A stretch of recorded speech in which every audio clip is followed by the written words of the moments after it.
Hi, guys. Tonight, we begin a journey into the vast, misty horizons of the Great Lakes. These 5 massive inland seas hold more than just freshwater. They are the keepers of ancient secrets and bone-chilling legends that have echoed through the centuries. Beneath their calm surfaces lie over 6,000 shipwrecks, and stories of things that science simply cannot explain. Vortexes that swallow aircraft. Ancient spirits that demand a blood sacrifice for safe passage. It is a world where the line between the natural and the supernatural is as thin as the autumn mist. Before we drift any deeper into these dark waters, I would love it if you just take a moment to subscribe to this channel and give this video a like.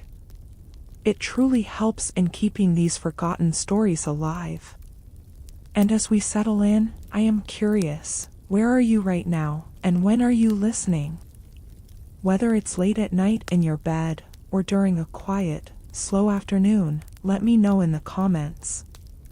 To truly understand the Great Lakes is to understand a world that defies the very definition of a lake.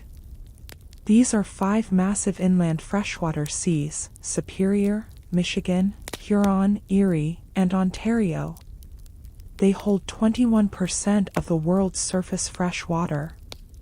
To stand on the shore of Lake Superior in the middle of November is not like standing by a peaceful pond. It is like standing at the edge of a restless, cold, and indifferent ocean. For centuries, these waters have been the lifeblood of North America. But they have also been its most prolific graveyard. There is an atmospheric weight here. A heavy stillness that settles over the water just before the gales of November arrive. It is a place where the water temperature at the bottom stays a constant, bone-chilling 39 degrees. This temperature preserves everything it touches in a state of eternal, icy stasis. Beneath the surface lies a silent museum of over 6,000 shipwrecks. Steel hulls and wooden masts remain intact, frozen in time. But it isn't just the ships that remain. The legends of the Great Lakes are filled with accounts of things that science struggles to categorize. There are vortexes that swallow aircraft without leaving a single piece of debris. There are waves that appear out of nowhere like walls of solid concrete. The ancient indigenous lore speaks of spirits that demand a respect most modern travelers have forgotten. Tonight, we aren't just looking at maps. We are peering into the fog. We are listening for the echoes of the Edmund Fitzgerald and the Griffon. We are remembering the thousands of unnamed souls who vanished without a trace. Imagine the darkness of the deep basin. The pressure of millions of tons of water pressing down in total silence. In this silence, the mind begins to wander to the stories of the Anishinaabe. They knew, long before modern sonar, that these lakes were inhabited by entities. They spoke of the Great Water Panther, a creature of copper and rage. Imagine the wind beginning to howl outside your window. Imagine the sailors of the 1800s. They had no GPS, no satellite phones, they only had their instincts and the legends passed down by those who survived. They knew that when the sky turned a specific shade of bruised purple, the lake was hungry. They knew that the 3 sisters were coming. 3 rogue waves that hit in such rapid succession that no ship can recover. The first wave hits the stern. The second floods the deck. The third takes the ship to the bottom. It happens in less than a minute. Think about the sheer volume of water. If you were to spread the water of the Great Lakes over the entire United States, the country would be submerged under almost 10 feet of water. That is the power we are dealing with. It is a power that can create its own weather. It can create snowstorms that blind and winds that scream. Yet, in the middle of that chaos, there is a strange peace. a terrifying beauty that draws people to the shore. Many have walked into that water and never walked back out. They say the lakes don't just take lives, they keep them. Because the water is so cold, the bodies of those lost in Lake Superior do not rise. They stay at the bottom, perfectly preserved, as if they were merely sleeping. This preservation creates a haunting reality. Divers speak of finding ships where the galley is still set for dinner, where the captain's log is still on the desk, where the ghost of the past feels more real than the present. As you settle deeper into your blankets, let the weight of the water settle in your mind. Feel the cold mist on your face. Hear the distant tolling of a bell buoy in the fog. We are moving away from the world of light and logic. We are entering the realm of the deep, a place where the sun never reaches, a place where the ancient ones still rule. This is not just a history lesson, this is a meditation on the unknown. It is a reminder that despite all our technology, we are still small. We are still at the mercy of the great inland seas. Take a deep breath. Let the tension leave your shoulders. The journey is long, but we are in no rush. The lakes have been here for thousands of years, and they will be here long after we are gone. We are just passing through their stories. We are just shadows in their mist. Let us begin our descent into the dark. Let us find out what lies beneath the waves. Let us listen to the horrifying legends of the Great Lakes. To understand the true horror of the Great Lakes, one must first grasp the sheer immense scale of the mystery. These 5 bodies of water are not mere lakes in the traditional sense. They are inland seas, massive freshwater oceans that hold within them the power to shape a continent. The total surface area of these lakes is over 94,000 square miles. To put that in perspective, it is an area larger than the entire United Kingdom, or the combined size of New York, New Jersey, Connecticut, Massachusetts, and Vermont. This vastness is the foundation of the horror. Because in a space this large, things can remain hidden for centuries. If you were to spread all the water from the Great Lakes evenly across the entire continental United States, the entire country would be submerged under nearly 10 feet of water. We are talking about 6 quadrillion gallons of liquid. This volume is so great that it exerts massive physical pressure on the Earth's crust. This pressure, according to some geophysicists, can actually trigger minor seismic activities along ancient fault lines. The weight of the water is constant and indifferent. A silent, crushing force that sits atop the ancient granite of the Canadian Shield. The depth of these lakes is equally staggering. Lake Superior, the largest and deepest, reaches 1,333 feet down. At that depth, the darkness is absolute. No sunlight can ever penetrate those lower layers. The temperature at the bottom of all 5 lakes stays a constant 39 degrees Fahrenheit. This is the temperature at which fresh water is at its maximum density. It is a state of perfect thermal stasis. In this cold, dark, high-pressure environment, biological decay is almost non-existent. This is why a wooden ship lost in 1800 looks as if it sank yesterday. The lakes are not just graveyards. They are time capsules. Preservation chambers where the dead are kept in a state of frozen perfection. The scale also creates terrifying weather phenomena. The Great Lakes are large enough to generate their own climate. During the winter, the warm moisture from the lakes rises into the cold Arctic air, creating what meteorologists call lake effect snow. These storms can drop several feet of snow in a single afternoon. Blind whiteouts that have caused countless shipwrecks and shoreside disasters. Even more terrifying are the seiches. These are standing waves caused by sudden shifts in atmospheric pressure. A seiche can cause the water at one end of a lake to drop several feet, while at the other end, it rises into a wall of water that sweeps across the land. In 1894, a seiche on Lake Erie caused a massive wall of water that took dozens of lives in Buffalo. Then, there is the scale of the loss.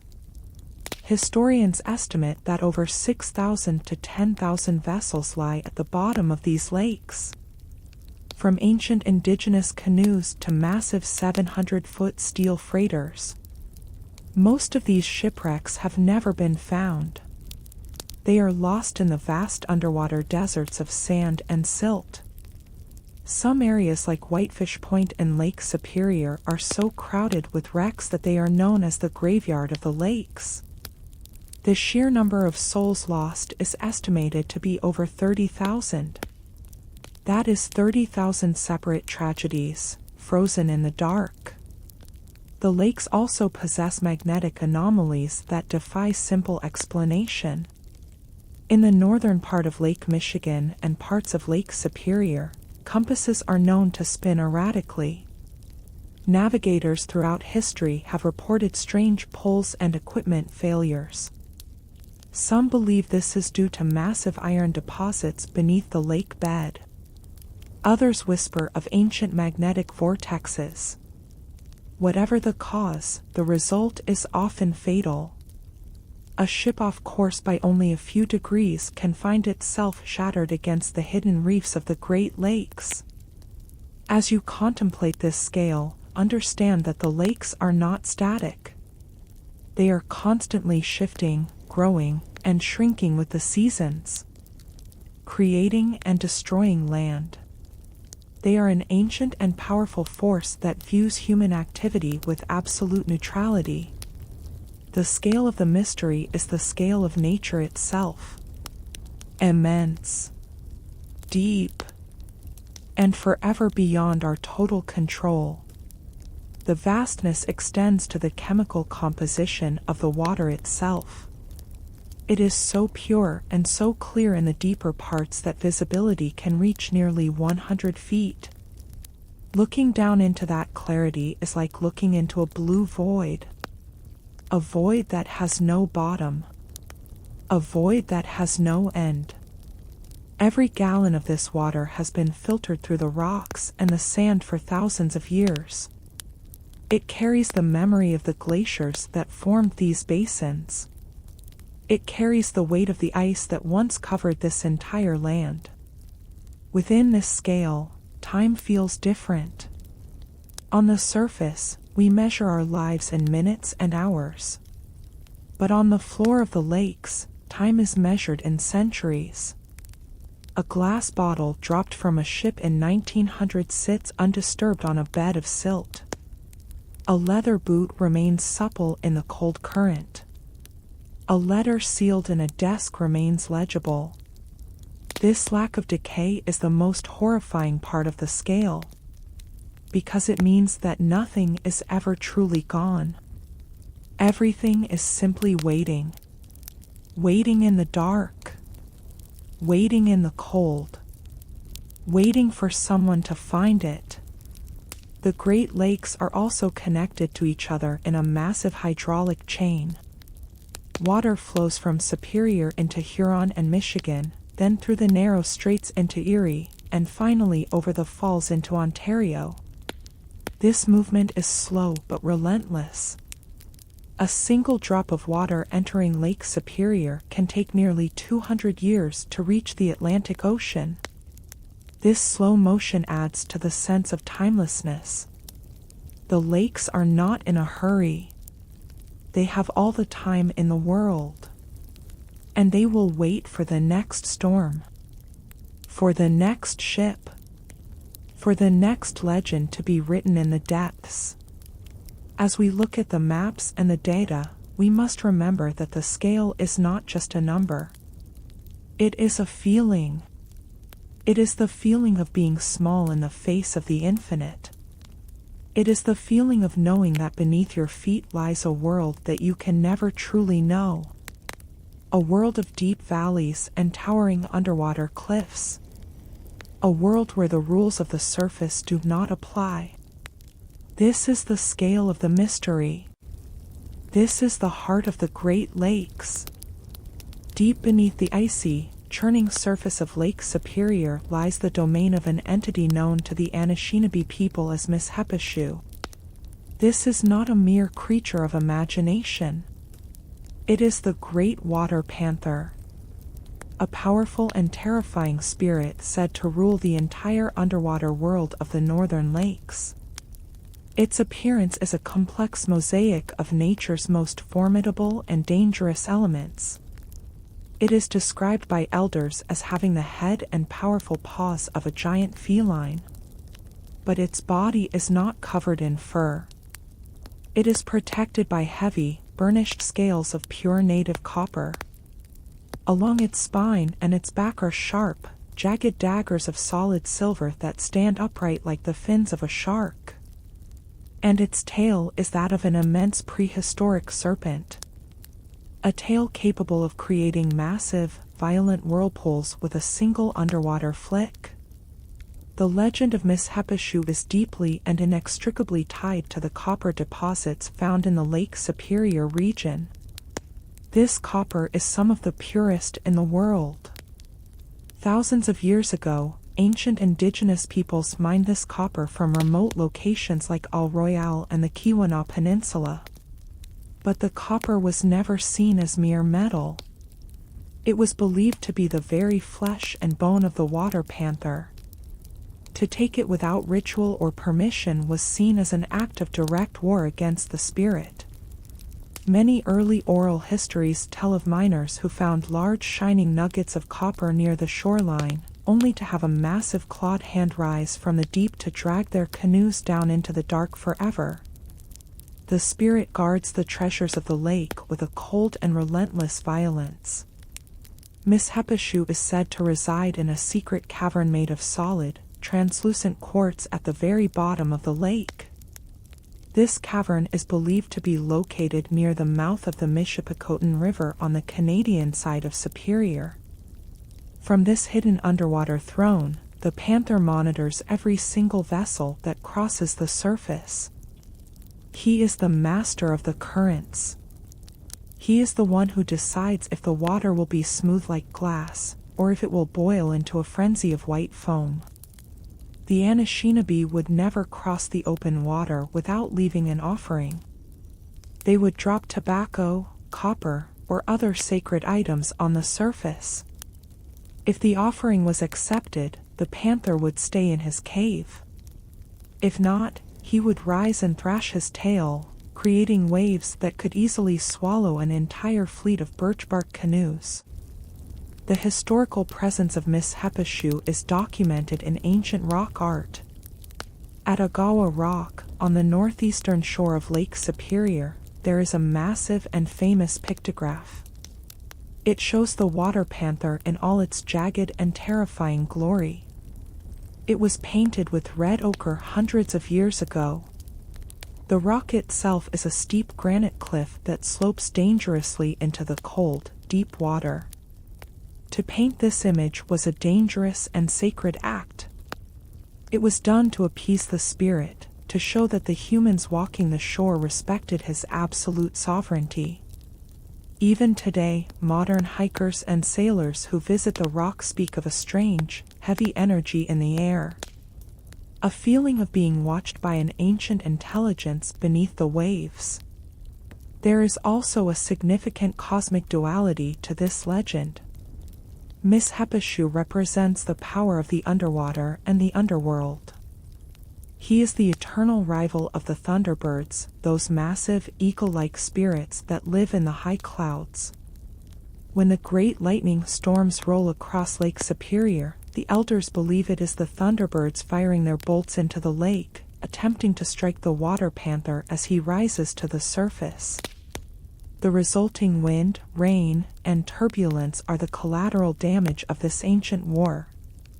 A war that has been raging since the world was formed from the ice. Humans caught in these storms are merely dust in the path of these two titanic powers. The stories of the water panther also serve to explain the thousands of missing persons around the Great Lakes.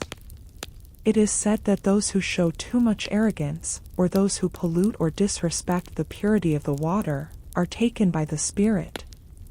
They are not drowned in the traditional sense.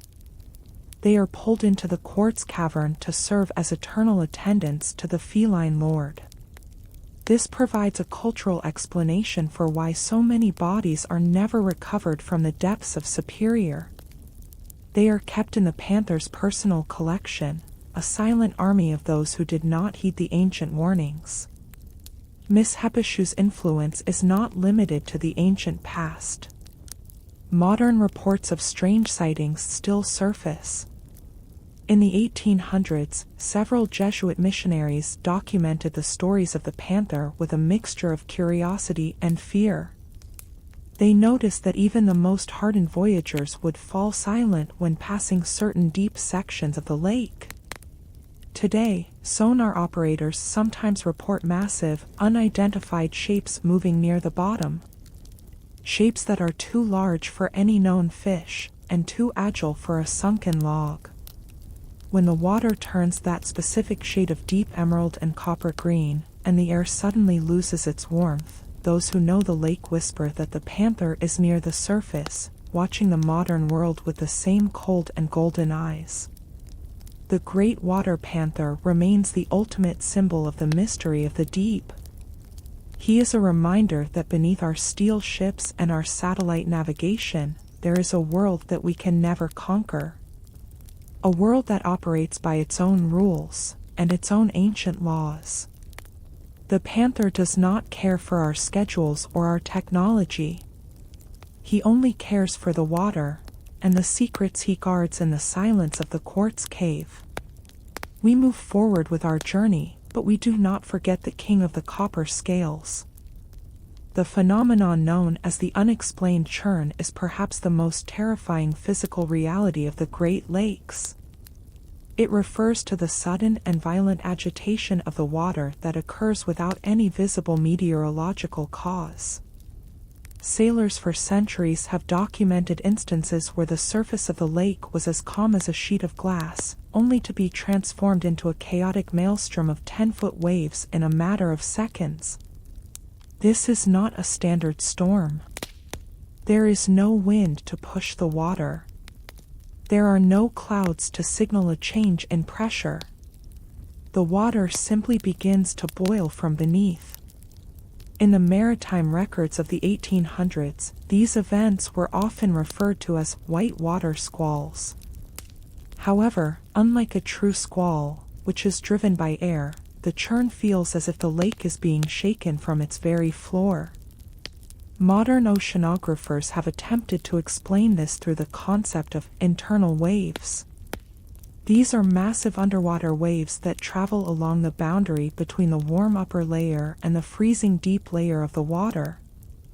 When these internal waves hit the shore or an underwater ridge, they can collapse, sending a sudden and violent energy to the surface.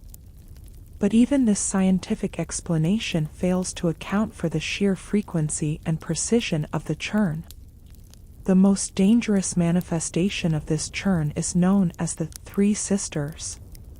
This is a specific wave pattern unique to the Great Lakes. It consists of three massive rogue waves that hit a vessel in rapid succession. The waves are spaced so closely together that a ship cannot recover after the first strike. Before the bow can rise from the first wave, the second hits and floods the deck. The third follows immediately, pushing the vessel under with the weight of thousands of tons of water. This is widely believed to be the fate of the SS Edmund Fitzgerald in 1975. The ship was there one moment and gone the next. There was no time to send a distress signal. The churn had claimed it in silence. Another unexplained aspect of the churn is its localized nature. There have been reports of two ships sailing only a few miles apart. One ship is hit by a wall of water and nearly capsizes, while the other ship experiences perfectly calm conditions. This suggests that the energy is not coming from the atmosphere. It is coming from specific points on the lake bed. Some believe these points are ancient geological vents. Others point to the massive underwater canyons that carve through the floor of Lake Superior and Lake Michigan. These canyons can be hundreds of feet deep, and they act as funnels for the cold, dense water of the depths. The churn is also associated with a change in the water's color. Just before the agitation begins, the lake often turns an opaque milky white. This is caused by the sudden suspension of silt and calcium carbonate from the bottom. It is as if the very foundation of the lake is being ground into the water. For a sailor, seeing this milk water is a death sentence.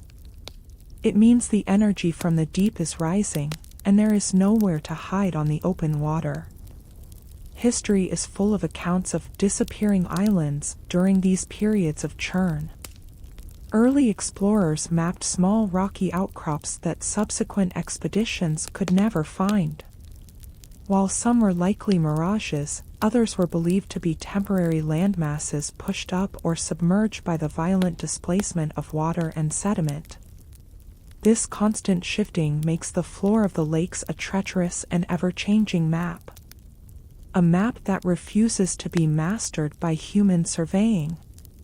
The physical force of the churn is enough to snap steel cables and shatter heavy timber. When the water moves in this way, it carries the weight of the entire basin. It is a slow, heavy, and unstoppable momentum. It does not splash like an ocean wave, it crushes. It is a reminder that the lakes are not static containers of water. They are dynamic engines of power. Power that is fueled by gravity, temperature, and ancient forces we are only beginning to monitor with sensors. As we look at the data from modern buoy systems, we see spikes in wave height that defy the wind speed recorded at the same time. These anomalies are the modern face of the unexplained churn. They are the scientific proof that something is happening in the dark that we cannot predict. Something that moves the water from the bottom up. Something that keeps the Great Lakes as dangerous today as they were 500 years ago. Lake Michigan is often referred to by maritime historians as the graveyard of the Midwest. This is due to the existence of what many call the ghost fleet. A massive collection of thousands of sunken vessels that lie scattered across its sandy floor. Unlike Lake Superior, which is known for its depth, Lake Michigan is known for its unpredictable currents and the sheer volume of traffic that has crossed its waters over the last 3 centuries. The Ghost Fleet is not a single group of ships, it is a chronological record of human ambition meeting the cold indifference of the lake. From wooden schooners and paddle steamers to modern steel freighters and even military aircraft, all of them now rest in the same silent cemetery. The density of these shipwrecks is highest in the area known as the Manitou Passage. This narrow stretch of water between the mainland and the islands was once a vital shipping lane. But it is also a place of shifting sandbars and sudden blinding snowstorms. Divers in this region have mapped hundreds of wrecks that sit in relatively shallow water. Some are so well preserved that the names painted on their hulls are still legible after 100 years.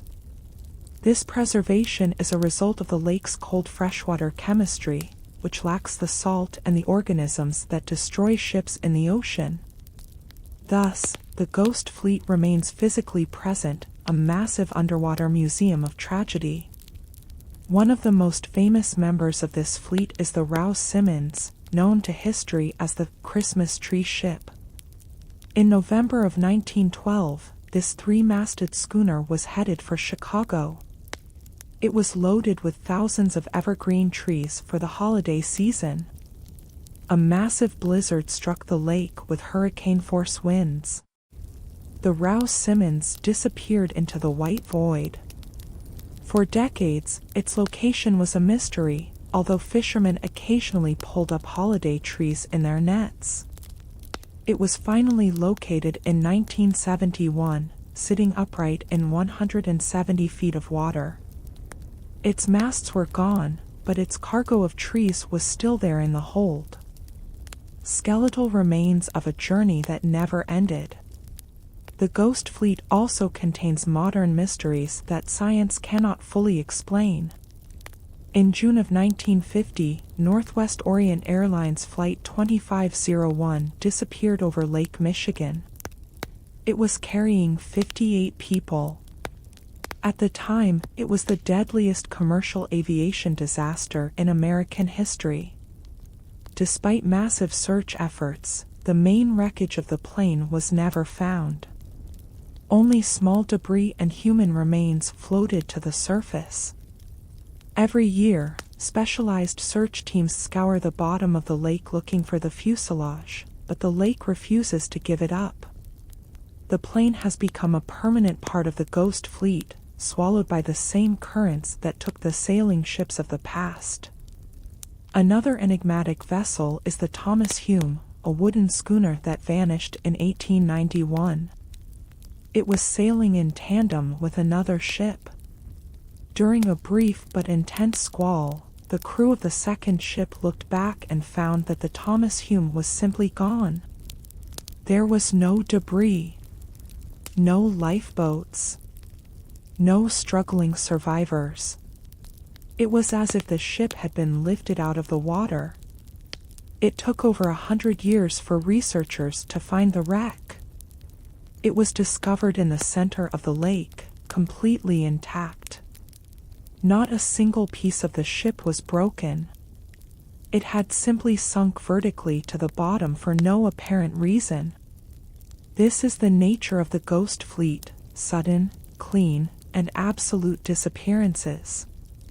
The scale of the Ghost Fleet is further expanded by the hundreds of World War II fighter planes that rest at the bottom of Lake Michigan.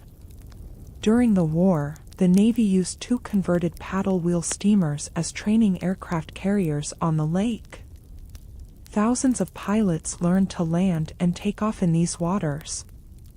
Inevitably, many crashed.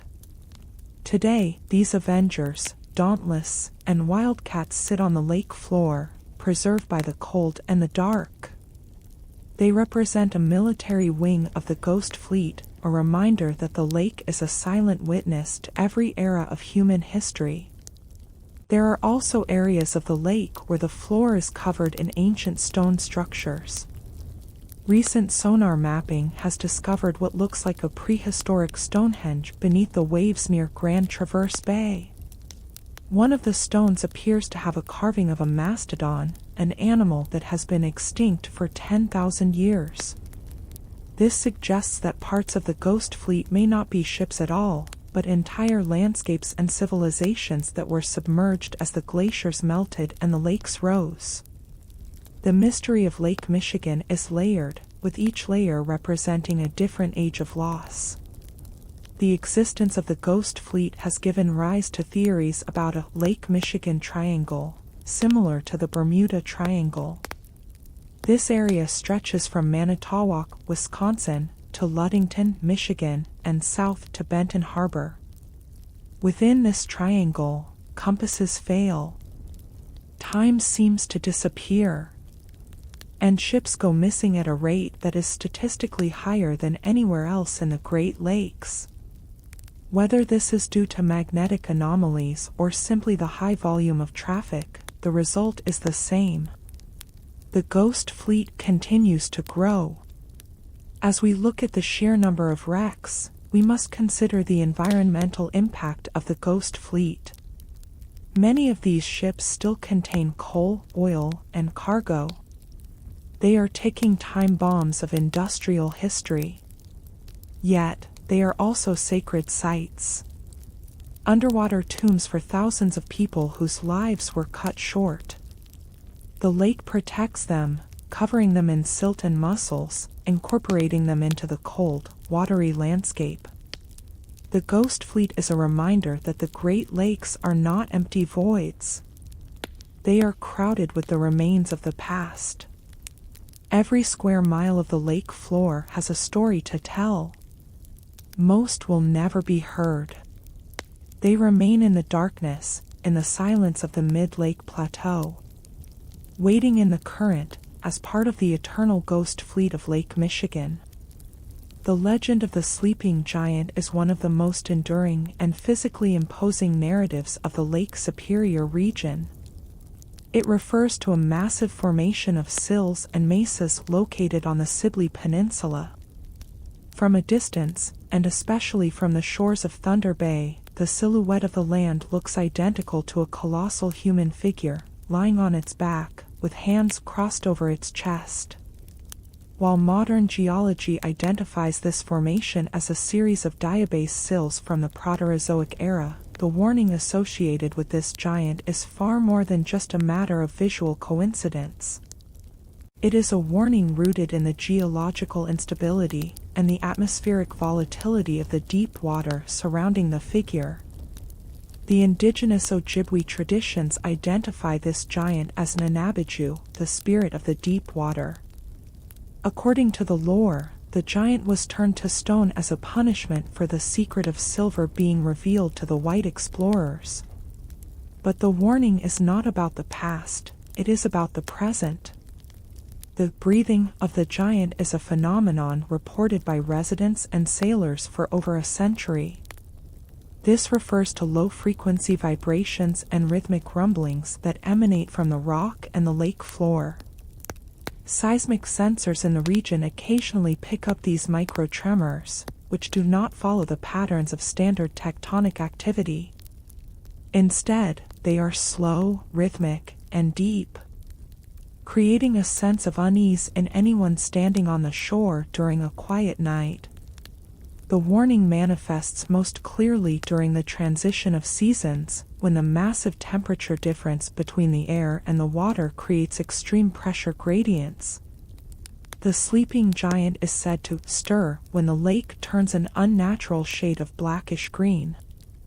This color change is a result of deep water upwelling, where the coldest, most dense water from the bottom rises to the surface, bringing with it ancient sediments and a chilling fog.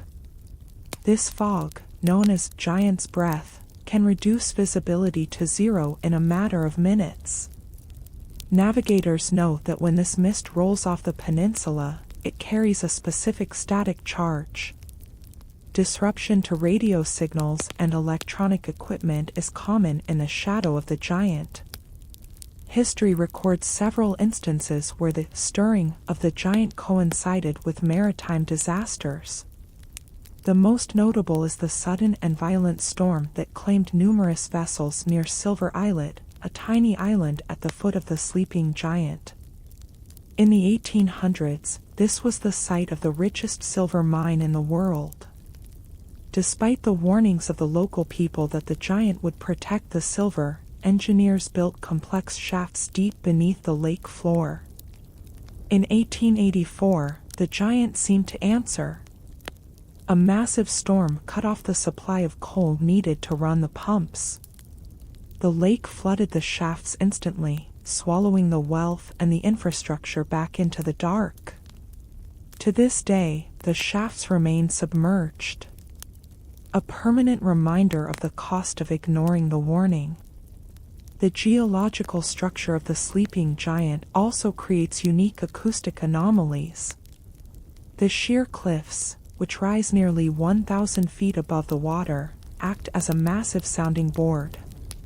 Sounds from miles away across the lake can be magnified and distorted, creating the illusion of voices or mechanical grinding coming from the rock itself. This phenomenon, known as the giant's whisper, has confused rescue teams searching for missing boaters. They follow the sound of cries, only to find themselves trapped in the rocky inlets of the peninsula.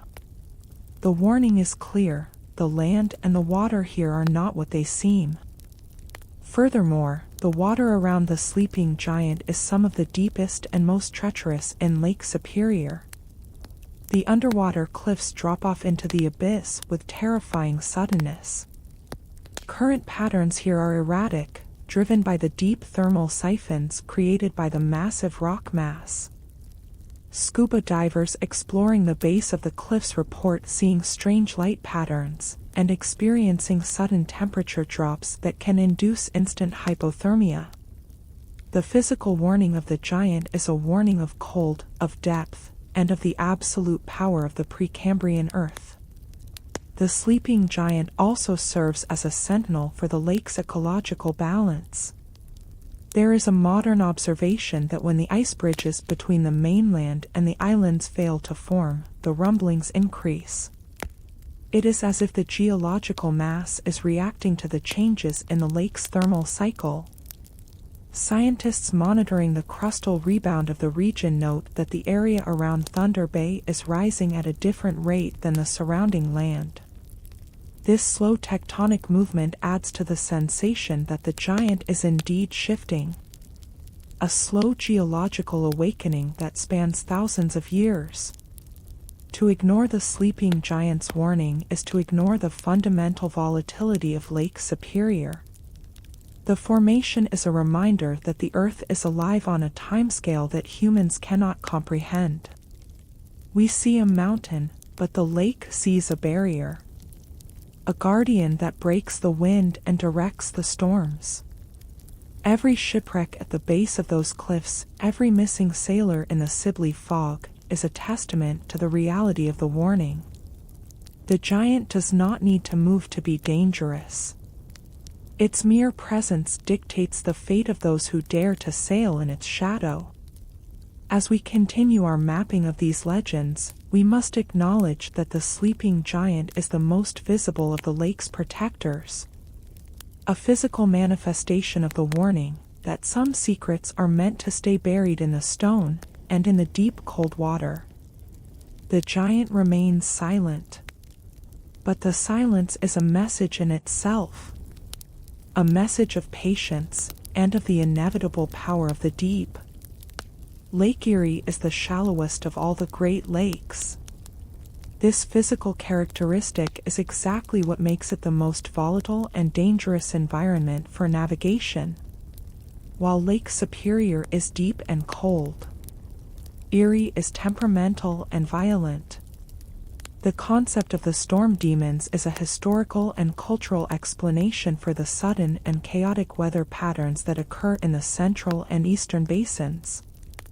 Because the lake is so shallow, averaging only 62 feet in depth, it cannot absorb the energy of the wind the way the deeper lakes do. Instead, the energy is immediately transferred to the surface, creating steep, fast, and unpredictable waves that sailors have for centuries attributed to malevolent entities lurking in the dark water. The geological floor of Lake Erie is covered in thick layers of silt and ancient clay. When a storm begins to brew, the shallow water is churned up from the very bottom.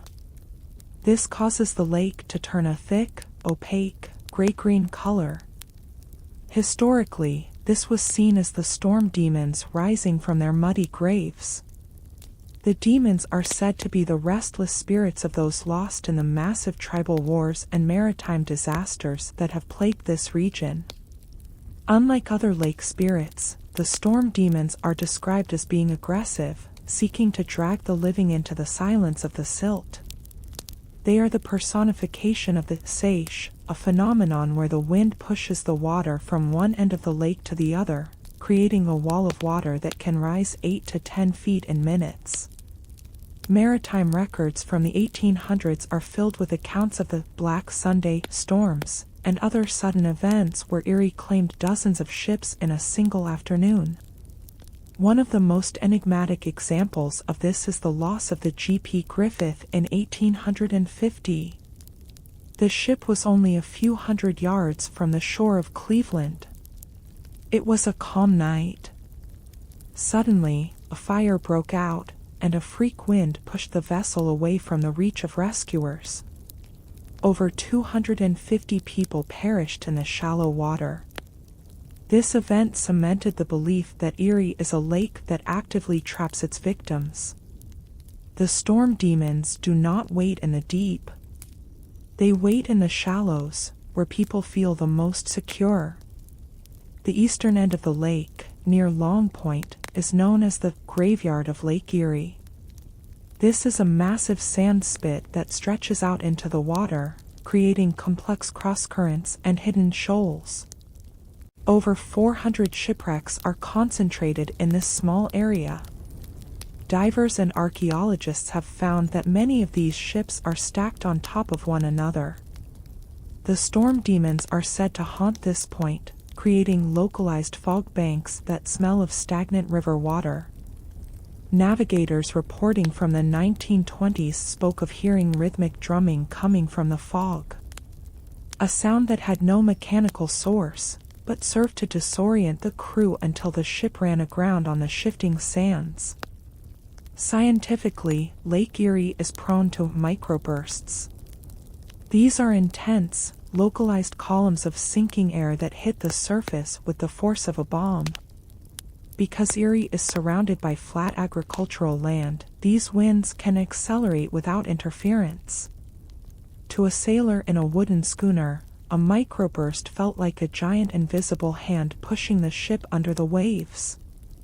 The storm demons were believed to control these winds, directing them with surgical precision against specific targets. There are numerous accounts of a single ship being destroyed while other vessels nearby remained in perfectly calm waters. This selectivity is what gives the legends their horrifying weight.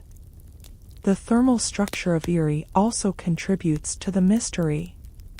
During the summer, the lake develops a sharp thermocline, a layer of warm water floating over a thin layer of cold, oxygen-depleted water. This cold layer is often referred to as the dead zone. When the lake turns over in the autumn, this dead water rises to the surface, bringing with it the smell of decay and the skeletons of fish.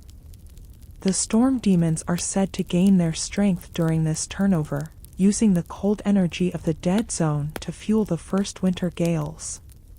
The transition from October to November is the time when the demons are most active, claiming the last ships of the season. As we map the wrecks of Lake Erie, we find a pattern of chaos. Ships like the Marquette and Bessemer No. 2, which vanished in 1909 with all hands during a December gale. No wreckage was ever found, despite the shallow nature of the lake. It is as if the storm demons do not just sink a ship, they consume it, burying it deep within the moving silt and the shifting clay of the floor. The lake floor is not solid rock, it is a fluid, ever-changing landscape. A place where a wreck can be visible one year, and completely buried the next. The warning of Erie is a warning of speed. There is no time to prepare. No time to lower lifeboats. When the storm demons decide to act, the lake transforms instantly. The shallow water means the waves are close together. There is no rhythm to the sea, only a confused and violent motion that can shatter a hull in minutes. This is the reality of the storm demons. They are the manifestation of a lake that is too small to contain its own energy. A lake that is constantly trying to push the living out and pull the dead in. As you look at the calm surface of Erie on a summer day, remember that the demons are still there, waiting, just 60 feet below, in the silt and the dark, stagnant water. They are waiting for the wind to shift, waiting for the pressure to drop, waiting for the next soul to enter their shallow graveyard. The storm demons are the eternal guardians of the Erie Basin, and they never, truly, sleep. The phenomenon known as the silence before the strike is a well-documented atmospheric anomaly unique to the Great Lakes Basin. It is characterized by a sudden and absolute cessation of all wind and wave action, immediately preceding a major maritime disaster. For centuries, sailors have reported this eerie stillness. A moment where the air becomes heavy and dense, and the surface of the lake turns into a dark, motionless mirror. While it may appear to be a moment of peace, experienced navigators recognize it as a terrifying warning of an imminent and violent atmospheric collapse. This silence is not the absence of energy, it is the gathering of it. A vacuum created by the massive pressure systems that define the Great Lakes weather. In the maritime history of Lake Erie and Lake Huron, this silence is often associated with the Great Storm of 1913. Before the most violent phase of the storm hit, crews on several large steel freighters reported that the wind simply vanished. The lake became so quiet that they could hear the sound of their own heartbeats. Even the birds went silent and disappeared from the sky. This unnatural calm lasted for nearly 20 minutes, allowing the ships to move further out into the open water. They believed the storm had passed. But in reality, they were being lured into a trap. When the silence finally broke, it was replaced by 90-mile-per-hour winds and 30-foot waves that hit from a different direction. Within hours, 12 ships were lost and over 250 sailors perished. The science behind this silence involves a process known as adiabatic cooling and the creation of a meso-low-pressure cell. As a massive cold front moves over the warmer lake water, it can create a temporary stabilization of the air directly above the surface. This layer of stable air acts as a cap, holding the energy of the storm at bay for a brief period. Beneath this cap, the world goes silent. The pressure drops so rapidly that it can cause physical pain in the ears of the crew. For the sailors of the 1800s, who lacked barometers, this silence was the only indicator that the lake was about to strike. They called it the breath of the dead, believing that the spirits of the drowned were holding the wind to pull more ships into their underwater ranks. The silence also affects the way sound travels over the water. During this period of extreme stillness, acoustic conductivity increases dramatically. A whisper on one end of a ship can be heard clearly on the other. There are numerous accounts of sailors hearing distant church bells from towns that were over 50 miles away, or the sound of another ship's engine that was not visible on the horizon. This distortion of sound creates a sense of spatial disorientation, making the lake feel much smaller and more claustrophobic than it actually is. When the silence is finally shattered by the first gust of the approaching gale, the contrast is so extreme that it can induce a state of shock in the crew, paralyzing them at the very moment they need to act. One of the most enigmatic examples of the silence occurred during the loss of the SS Bannockburn in 1902. Often called the Flying Dutchman of Lake Superior, the ship was spotted by another vessel during a period of unnatural calm and heavy fog. The crew of the second ship noted how silent the Bannockburn seemed as it slipped through the water. There was no smoke from its stack. No sound from its horn. Just a ghost-like silence. Moments later, the fog thickened and the silence was broken by a sudden roar of wind. The Bannockburn was never seen again. Not a single piece of wreckage was found. It had vanished into the silence, taking its entire crew with it. The silence before the strike is also a time when magnetic anomalies are at their strongest. Electronic navigation systems often flicker or fail during these moments of stillness.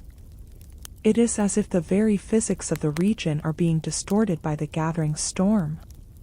This adds to the danger, as the crew is left without the tools they need to navigate once the violence begins. The silence is the ultimate psychological weapon of the Great Lakes. It breaks the nerves of the men, and it disguises the lethal intent of the water. It is a reminder that in the Great Lakes, peace is often the most dangerous sign of all. As we analyze the black box data from modern accidents, we still see these gaps in the audio and sensory recordings. Moments where the sensors record zero wind movement just before a catastrophic event. The silence remains a persistent and terrifying feature of the Great Lakes experience. It is a period where the lake gathers its breath, where it prepares to claim another victim. If you are ever on the water and the world goes suddenly quiet, if the wind vanishes and the lake turns to glass, do not be deceived. The silence is not your friend. It is the sound of the lake choosing its next target. And once the strike begins, there is no going back. The legend of the fiery serpent of Lake Ontario, known in the Iroquois traditions as glassy, is a unique intersection of ancient oral history and celestial phenomena.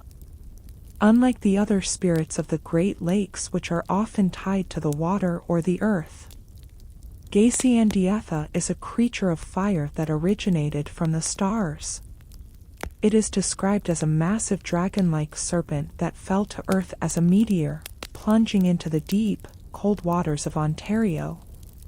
This entity is said to possess the ability to fly across the sky as a streak of brilliant light, leaving a trail of smoke and fire behind it. When it enters the water, it does not cool down. Instead, it superheats the surrounding environment, creating localized boiling zones and dense curtains of steam that can overwhelm any vessel in its path. The geological setting of Lake Ontario provides a fascinating backdrop for this legend. It is the lowest in elevation of all the Great Lakes, but it is incredibly deep, reaching nearly 800 feet in certain basins. The floor of the lake is carved by ancient glacial movements and volcanic activity. Recent scientific expeditions using remote-operated vehicles have discovered strange thermal vents and anomalies on the lake bed. These vents release warm, mineral-rich water into the freezing depths. To the ancient people who lived along the shores, these vents were the physical evidence of the fire serpent's presence.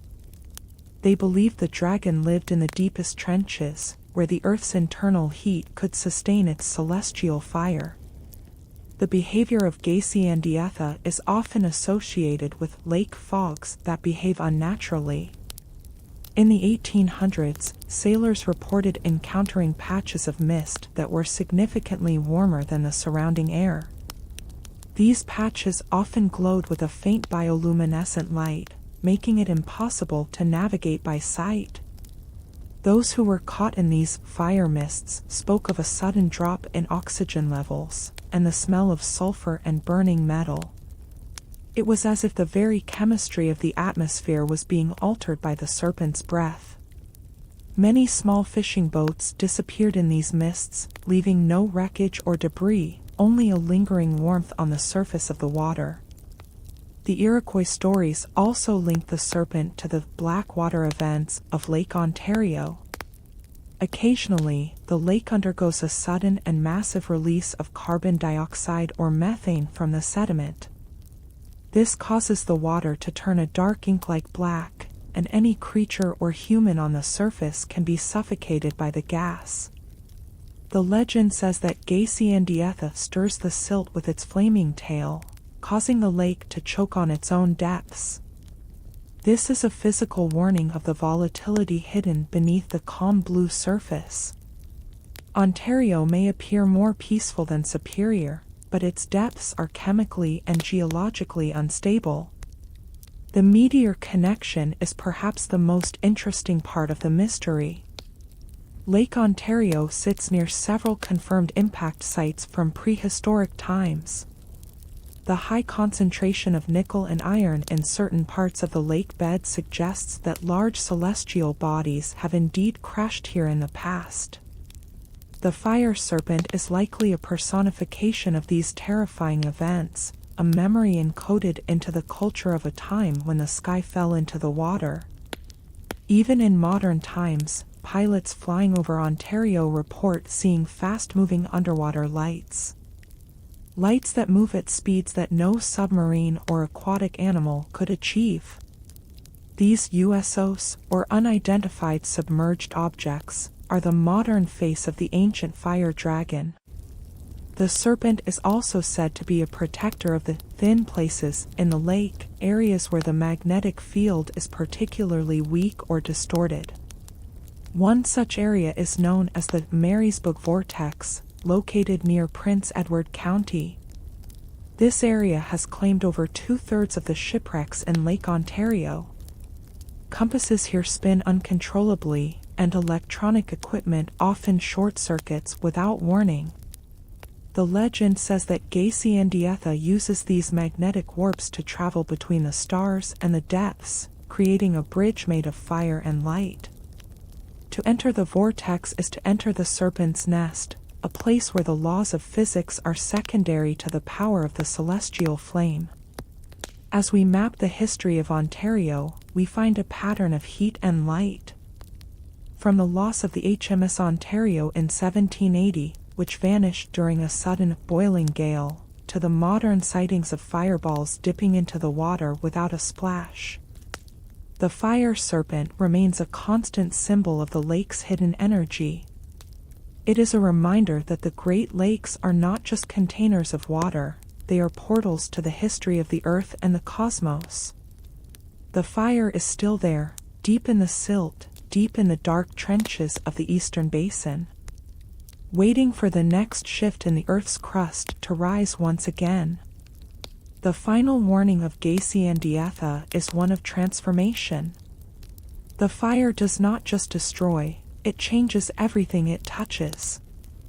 The shipwrecks at the bottom of Ontario are often covered in a unique mineral crust, a fusion of metal and sediment created by the thermal activity of the deep.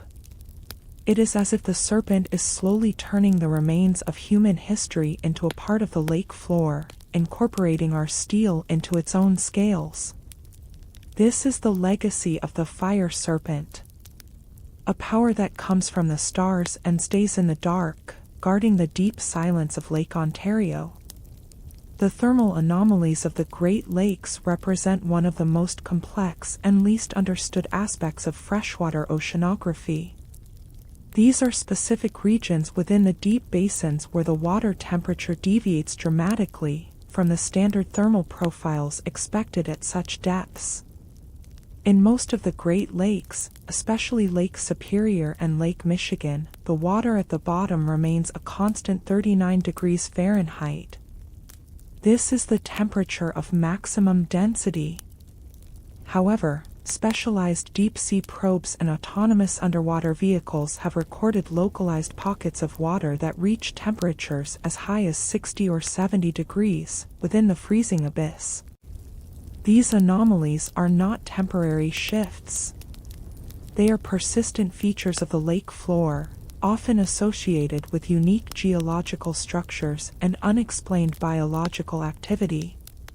The presence of these anomalies suggests that the floor of the Great Lakes is geologically active in ways that were previously discounted by traditional science. In Lake Ontario specifically, researchers have identified a series of chimneys, or vents, that release warm, mineral-rich water into the basin. This process is similar to the hydrothermal vents found on the floor of the Atlantic Ocean. However, the Great Lakes are not located on a mid-ocean ridge. This means the heat is coming from deep within the continental crust, possibly through ancient fault lines that date back to the formation of the North American Craton. These vents create a microenvironment where the laws of the lake are suspended. The heat causes the water to expand and rise rapidly, creating localized upswings and currents that can pull silt and debris hundreds of feet off the bottom. For a ship passing above these anomalies, the sudden change in water density can cause a loss of buoyancy, leading to a sudden and unexplained sinking. One of the most significant thermal anomalies is located in the center of Lake Michigan, known as the Mid-Lake Plateau Heat Spike. During winter expeditions in the 1980s, scientists noticed that the ice in this specific region would never fully form. Even during record-breaking cold waves, when the rest of the lake was frozen solid, this open water, known as a polynya, was being maintained by a constant flow of warm water rising from the plateau. When divers attempted to investigate, they found that the water became increasingly cloudy and warm as they descended. The anomaly was accompanied by strange acoustic pings that interfered with their sonar equipment. The source of this heat remains a mystery. Some believe it is a result of localized radioactive decay in the bedrock. Others suggest it is evidence of an ancient volcanic pipe that has never fully cooled. The impact of these anomalies on the lake's biology is profound. Around these warm vents, scientists have discovered colonies of bacteria and microorganisms that should not exist in the Great Lakes. These organisms do not rely on photosynthesis. Instead, they use chemosynthesis, breaking down the minerals and chemicals released by the heat vents. This creates a deep water food chain that is entirely separate from the rest of the lake.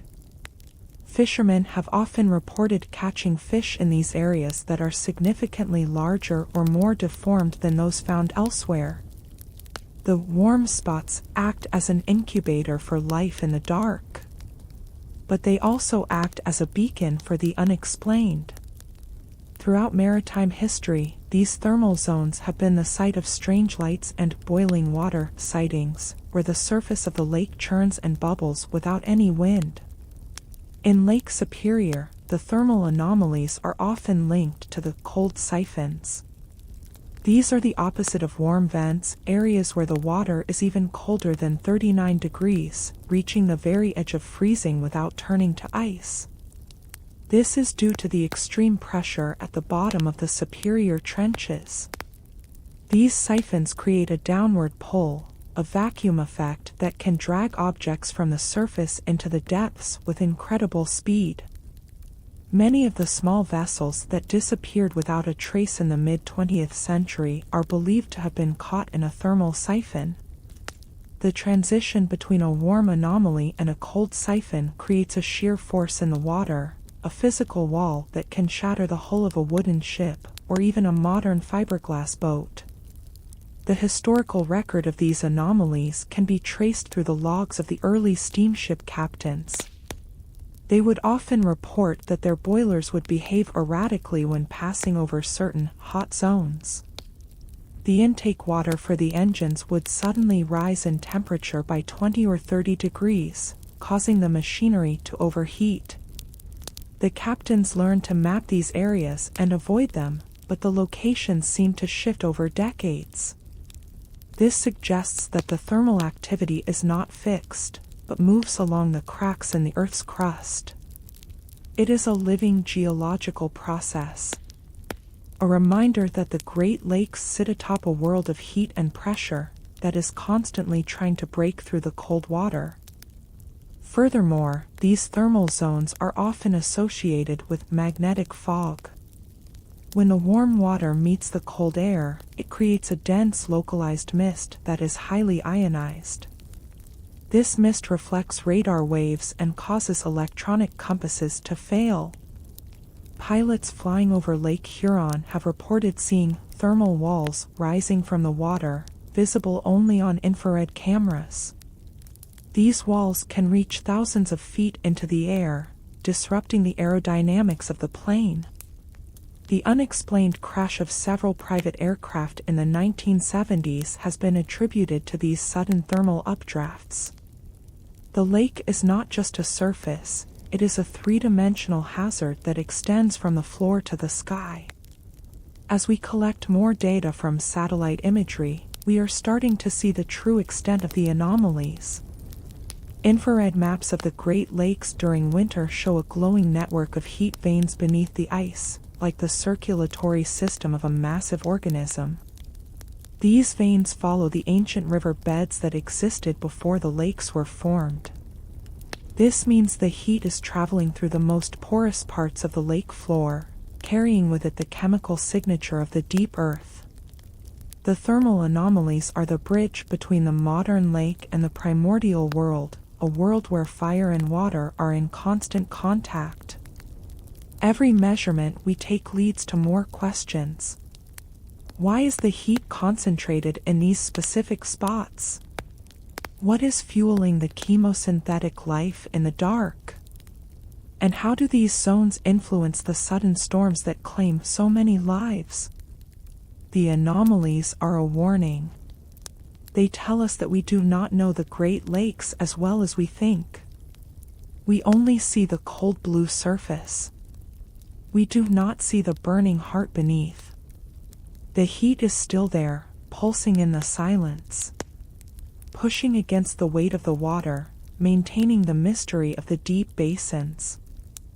The phenomenon of the singing stones of Lake Huron is one of the most enigmatic and scientifically curious features of the Great Lakes region. It occurs primarily along the northern and eastern shores, where the ancient limestone and dolomite formations meet the relentless energy of the water. For centuries, sailors and coastal inhabitants have reported hearing complex musical notes echoing across the lake during periods of high wind or sudden temperature shifts. These sounds are not mere whistling of the wind. They are described as rhythmic, haunting, and almost vocal in their quality, often resembling a distant choir or the low mourning of a stringed instrument. While early legends attributed these sounds to sirens or spirits calling from the depths, modern acoustics and geology reveal a much more intricate physical reality, hidden within the structure of the stones themselves. The geological foundation of Lake Huron is composed of vast layers of sedimentary rock, specifically the Niagara Escarpment. This rock is riddled with millions of tiny porous cavities and complex fractures, created by thousands of years of glacial pressure and chemical erosion. When the wind passes over these formations at a specific angle and speed, the cavities act as natural resonators. Similar to the way air vibrates within a flute or an organ pipe. Because the shoreline of Huron is so jagged and diverse, each section of the coast produces a different frequency. This creates a massive polyphonic soundscape that can travel for miles across the flat, open surface of the water. The singing is actually the earth itself vibrating in response to the atmosphere. Historically, the singing stones have been a source of extreme danger for navigators. The musical notes often increase in volume and intensity immediately before the arrival of a major gale. This is due to the increase in barometric pressure and wind velocity, which forces more air through the stone cavities at a higher frequency. Sailors in the 1800s who were unfamiliar with the coast would often be lured toward the sound, thinking it was a signal from a lighthouse or another ship. Instead, they were being drawn into the jagged limestone reefs and flowerpot rock formations that characterize the Georgian Bay region. The singing stones acted as a natural siren song, leading hundreds of wooden schooners to their destruction, against the very rocks that were producing the music. One of the most documented areas for this acoustic anomaly is the Bruce Peninsula. Here, the underwater caves and hollow rock pillars create a sound known as the Huron hum. During the winter, when the lake begins to freeze, the expansion of ice within the rock fractures causes the stones to crack and groan. These sounds, magnified by the cold, dense air, can be loud enough to wake residents in nearby towns. In 1908, a group of lighthouse keepers on Lonely Island reported that the stones sang with such force during a December blizzard that the vibration shattered the glass in their lanterns. They described the sound as the voice of the lake screaming in pain.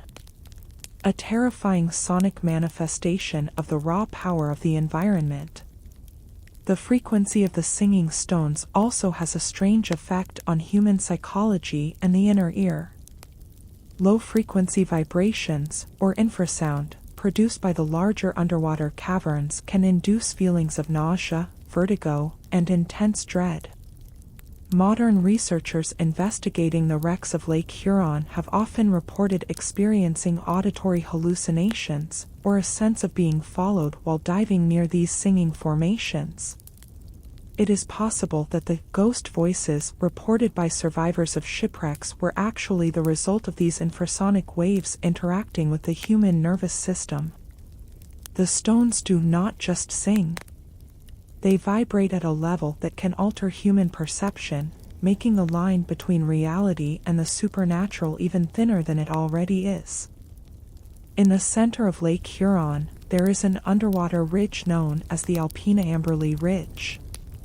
This ancient land bridge was once above water thousands of years ago. Today, it sits nearly 100 feet below the surface. Sonar mapping has revealed that the stones on this ridge are also porous and carved by ancient river flows. Some researchers believe that even at this depth, the powerful deep-water currents can force water through these stones, creating a submerged song. A low-frequency hum that can be detected by hydrophones, and is believed to influence the migratory patterns of fish and other aquatic life. The singing stones are a permanent part of the lake's ecological and physical identity, stretching from the highest coastal cliffs to the deepest underwater trenches. The legend of the stones is also connected to the loss of the SS Asia in 1882.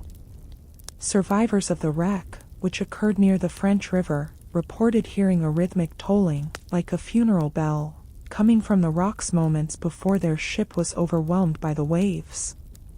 There was no bell in that region of the lake, only the singing stones reacting to the shifting winds of the storm. The music was the last thing many of the passengers heard before they were taken by the water. This has led to the belief that the stones are the recorders of the lake's tragedies, capturing the energy of the wind and the water and converting it into a permanent sonic memorial. As we use modern digital recording technology to analyze the songs, we find that the patterns are not random. They follow the mathematical principles of fluid dynamics and acoustic resonance. Yet, there is an emotional weight to the sound that science cannot fully quantify. The stones sing of the ice, the wind, and the thousands of ships that have been broken against them. They are the oral history of Lake Huron, written in rock and performed by the atmosphere. If you stand on the cliffs of Tobermory as a storm approaches, and you hear that low, haunting melody rising from the water, do not think it is a welcome. It is the stone warning you of the power that is coming. A power that has been singing the same song for 10,000 years. The singing stones remain a reminder that the Great Lakes are a living system. Every element, from the smallest pebble to the largest current, is connected. The sound is the evidence of this connection, a vibration that links the earth to the sky, and the past to the present. The stones will continue to sing long after we are gone, telling the stories of the deep to anyone who is quiet enough to listen. Waiting in the mist, resonating in the cold, part of the eternal harmony of Lake Huron. The concept of the thinning veil over the Great Lakes is a term used by physicists, meteorologists, and maritime historians to describe the frequent breakdown of traditional sensory perception in specific zones of the basin. This is not a spiritual concept, but a physical reality caused by the unique convergence of extreme temperature differentials and electromagnetic anomalies. In these areas, the line between the past and the present, and between the sky and the water, becomes dangerously blurred. The thinning veil is most prominent during the spring and autumn transitions, when the massive thermal inertia of the water creates layers of air with vastly different densities. This leads to the creation of superior mirages and complex optical illusions that have, for centuries, led ships and aircraft to their sudden and often inexplicable disappearance. One of the most profound physical manifestations of the thinning veil is the phenomenon known as fata morgana. This is a complex form of mirage that distorts objects on the horizon, stretching them vertically and flipping them upside down. In the Great Lakes, this often causes distant islands or shorelines to appear as towering walls of rock, or floating cities that do not exist. For a navigator in the 1800s who relied primarily on visual landmarks, these illusions were fatal. They would steer their vessels toward a perceived safe harbor, only to find themselves crashing into open water reefs, or sailing miles off course into the heart of a developing storm. The veil hides the true geography of the lake, replacing it with a distorted and lethal dreamscape. The thinning veil also affects the behavior of light and time in ways that science struggles to fully quantify. There are numerous accounts from the logs of the U.S. Coast Guard and commercial pilots describing lost time while navigating certain sectors of Lake Michigan and Lake Superior. A vessel or aircraft will enter a bank of thick glowing mist. To the crew, only minutes seem to pass. But when they emerge, they find that hours have vanished from their chronometers. This suggests that the electromagnetic interference in these zones is powerful enough to disrupt not only mechanical instruments, but the very perception of temporal flow.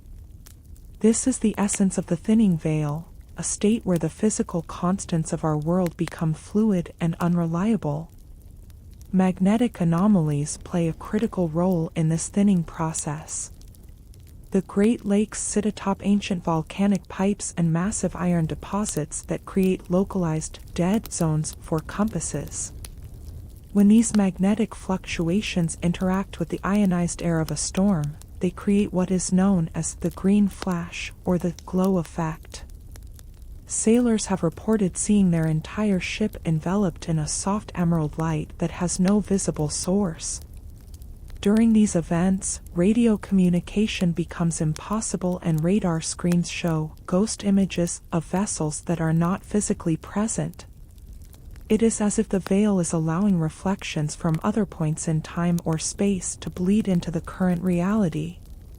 The historical record of the Griffon, the first large sailing vessel on the upper Great Lakes, is perhaps the ultimate example of the thinning veil. In 1679, the ship vanished after departing from Green Bay. No wreckage was ever definitively found. However, for over 300 years, sailors have reported seeing the silhouette of a 17th-century bark gliding through the mist of Lake Michigan. These are not just ghost stories. They are consistent sightings, often occurring during the exact atmospheric conditions that create the thinning veil. The ship may not be a ghost in the traditional sense, it may be caught in a permanent loop within a temporal or magnetic pocket of the lake. A prisoner of the veil that refuses to let it go. As we look at the physics of the Lake Michigan Triangle, we see that the thinning veil is concentrated in areas of extreme bathymetric shifts.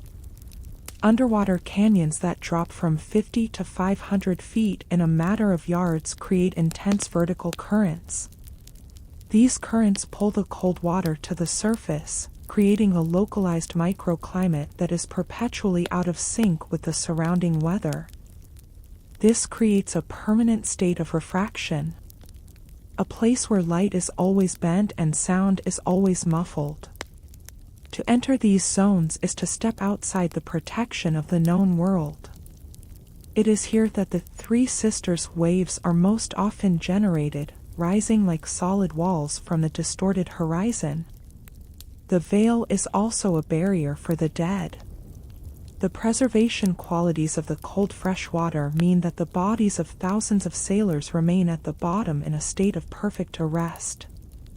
Some theorists suggest that the collective energy of these thousands of lost lives contributes to the atmospheric heaviness of the region. A psychic weight that mimics the physical pressure of the deep water. This weight is felt by anyone who spends significant time on the open lake during the night. A sense of being in a crowded room, even when you are completely alone. The thinning veil allows the memory of the dead to interact with the sensory perception of the living. Modern satellite imagery has started to detect thermal scars on the surface of the lakes that correspond to these zones of the thinning veil. These scars are areas where the water temperature remains fixed, regardless of the air temperature. They are the physical anchors of the veil. Points where the Earth's internal heat and the lake's cold depths are in perfect equilibrium. To navigate through a thermal scar is to risk the full force of the lake's unpredictability. It is the point of no return, where the rules of navigation are replaced by the rules of the void. The thinning veil remains the most elusive and terrifying aspect of the Great Lakes mystery. It is a reminder that our understanding of the natural world is limited by our senses, and that in certain parts of the world, those senses can be easily deceived. The lake is not just a body of water. It is a multidimensional entity that guards its secrets behind a curtain of light and shadow. A curtain that is constantly thinning and thickening with the seasons, waiting for the next traveler to step through and become a permanent part of the history of the deep. Take a moment to consider the implications. If the veil can thin enough to swallow a ship, what else is it hiding? What lies just beyond the edge of our vision? In the midst of the Manitou Passage, or the depths of the Superior Basin, the veil is still there, rippling in the cold wind, protecting the silence of the Great Lakes, and ensuring that the mystery remains absolute. The grim and factual reality that the dead do not leave Lake Superior is a phenomenon rooted in the unique limnological and thermal characteristics of the world's largest freshwater lake. While in most bodies of water, the process of decomposition leads to the eventual rising of a body to the surface through the accumulation of gases, Superior operates under a different set of physical laws. This is not a matter of folklore, but a direct result of the lake's constant extreme cold and its immense depth. For over a century, maritime experts and forensic investigators have documented that those who perish in the deep basins of Superior remain at the bottom. Their remains are held in a state of permanent icy stasis, creating an underwater world where the past is physically preserved in a way that is almost impossible to find anywhere else on Earth. The primary scientific driver behind this phenomenon is the water temperature at the bottom of the lake. As previously established, the deep water of Superior remains at a constant 39 degrees Fahrenheit throughout the entire year. In most drownings in warmer water, bacteria within the body begin to consume tissue, producing gases like methane and carbon dioxide. These gases act as a natural life jacket, causing the remains to float to the surface. However, at 39 degrees, the bacterial activity that causes this gas production is almost completely inhibited. The cold acts as a massive liquid refrigerator. Instead of rising, the body sinks into the deep, high-pressure environment where the temperature remains just above freezing. This prevents the natural cycle of return, ensuring that once a person is claimed by the deep basin, they become a permanent resident of the lake floor. Beyond the temperature, the high pressure at the bottom of the lake also plays a critical role.